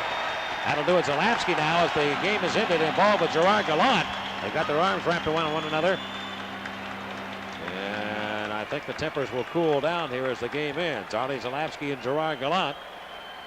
And that'll do it. Well, a big come from behind tie for the Detroit Red Wings here tonight at the Joe Louis Arena. The coffee now and bar have words as the game is ended. And Gallant now and Coffey, and they really are barking one another. Well, the tempers are a little short here. The Penguins are a little frustrated. Here's Gallant and Coffey really mouthing off to one another here on the ice. Frazier's going to separate everybody, and I think we'll go back and finish this game and be all done. Yeah, that'll be the case. All right, a 6-6 final here in Detroit. Penguins 6, Detroit 6 on the Penguins Hockey Network. Well, the final score tonight, the Penguins and the Red Wings skate to a 6-6 tie. And the shots in the overtime, the Penguins had 2 in the overtime. The Red Wings finished with just 1 in the overtime, not 4. They had 32 going in to that overtime period. And the game totals 33 for the Red Wings and 25 for the Pittsburgh Penguins. Our overtime show is coming up. Yeah, in addition to overtime, we're going to be back, and we'll have an interview from the locker room and a recap of everything that happened here tonight. And we'll tell you a sellout crowd of 19,875 saw this one tonight. The final again, the Penguins 6 and Detroit 6. And you've watched and listened to it right here on the Pittsburgh Penguins Hockey Network. So overtime, where tonight the Pittsburgh Penguins and Detroit Red Wings skated to a 6-6 tie here. The Penguins, by gaining the point here tonight, have moved into a 3-way tie for first place in the Patrick Division with the Rangers and the Washington Capitals. Both teams with 70, all 3 teams with 70 points apiece. Let's take a look at the scoring summary and what happened here tonight. Dave Hannon got the Penguins off to the lead on a power play goal at 3:11 of the first period. Then Danny Quinn, John Cullen added goals to make it 3-0, and then Coffey scoring at 18:12 of the period to make it 4-0 Pens at the end of 1. Into the second period, the Penguins up their lead on Callender's 3rd goal of the year at 5:14. Coffey then his 2nd of the night at 6:06, and it prompted the departure of goaltender Greg Steffen. And from that point on, then it was all Detroit as the Red Wings came back. Klima connecting, Yzerman scoring for the Red Wings to make it 6-2. Then McLean cashed in again in the second period. Barr, a power play goal late in the period, and the Red Wings were back within 2. We went to the final period, and it was Lee Norwood's 8th of the year to pull the Red Wings within 1 on a power play goal, and Yzerman got the game-tying goal 15 minutes in with only 5 minutes to go in regulation time, and that was it. So the Red Wings gain a tie, a big dramatic come-from-behind point for them. No scoring, of course, in the overtime. Penguins scored the first 6 goals, and the Wings, of course, came back. Penguins had only 1 shot in the 3rd period. Lemieux gets 5 points on the night, all assists. Coffey has a pair of goals, and Yzerman with a 4-point night for the Red Wings. We'll be back in a moment here from the Joe Louis Arena, where the Penguins and Wings skated to a 6-6 tie on the Penguins Hockey Network. Hanlon is our guest on the post-game show. He's the man who was the number 2 star tonight. He came in after the Penguins had scored 6 goals, and he shut the door on the Penguins. And Glenn, it was just like 2 different hockey games. We mentioned that to Steve Yzerman between periods, but your club really showed a lot of character tonight in coming back. Yeah, I mean, we've really had some times this year where we haven't come back, and tonight that was a real good sign for us, especially against a hockey club the caliber of the Pittsburgh Penguins. So we're happy with the point, and I know that Pittsburgh, I'm sure they felt that they were robbed of a point, but I'm sure they'll make it up somewhere down the line. Davey Hannon had a chance right at the end of the game with only about 6 seconds to go, and you made a save on him. Maybe talk about what happened there. Well, I went to set the puck up here, and I sort of gave the puck away for our defenseman. Mario had it, and I thought he was going to get a shot here. He didn't get it, so I just thought he was going to come back to the puck there, and then I knew it was a wraparound, so I didn't want him to beat me to the post, so I just kind of got tried to get low there, and it sort of hit me in the stomach, and then I just sort of batted it out of the air as it went by. You got to be lucky sometimes because I was just sort of falling. Well, I'll tell you, it was just one of those nights when goaltenders probably wish they'd have stayed home, I would think, except for you. Tough situation coming in like that when it's 6-0. I mean, what do you think when that happens? No, actually, it's not as difficult to say as if the score is 2-1 or you're up 3 goals, and then you know that the job has been done, and it's up to you to make sure that you keep the puck out. Here, I'm sort of going in a no-loss type of situation, regardless what happened.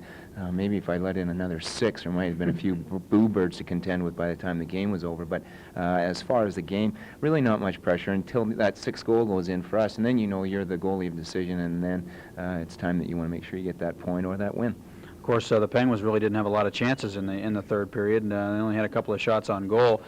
Did you sense the Penguins going into a shell? Do you think you did that, or was it more credit to the Red Wings maybe finally getting their game together? Yeah, well, that's a tough situation. I mean, you get up. I mean, every team has gone through it at one time or another where you get up a lot of goals and then you just sort of have a tendency to relax or not to be as intense as you should, and then next thing you know, the team gets one. You say, okay, then the team gets another one, then you're really starting, and then especially at home. I mean, if this game was played in Pittsburgh, obviously, we wouldn't have come back for that win. But we get some goals, the crowd's into it. That motivates us, and it sort of is a little intimidating for the visiting team, and we come out of it with a point. All right, and a point I guess you deserved, and the Penguins feel probably very bad like they lost the game. It's got to be a tough one for them. Thanks a lot for coming on with us. Yeah, it's my pleasure. Glenn Hanlon, Detroit Red Wing goaltender, has been our guest, and we'll return to the Joe Louis Arena in just a moment on the Penguins Hockey Network. Penguins and Red Wings at a 6-6 tie, and let's look at and tell you about the standings in the Patrick division.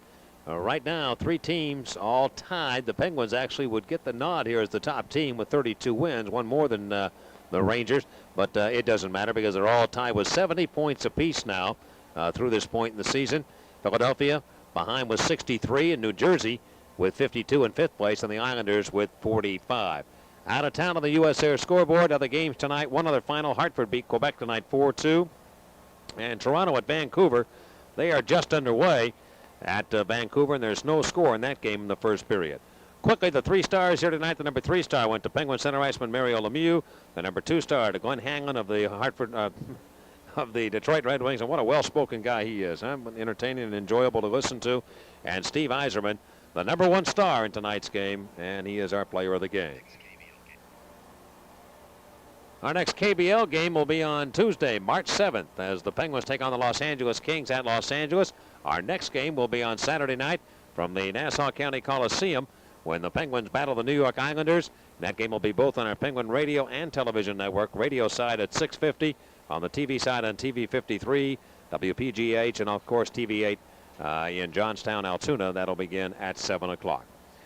19,875 saw this one tonight in Detroit.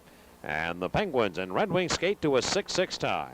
Now for Paul Steigerwald, this is Mike Lang saying so long, and this is the Penguins Hockey Network.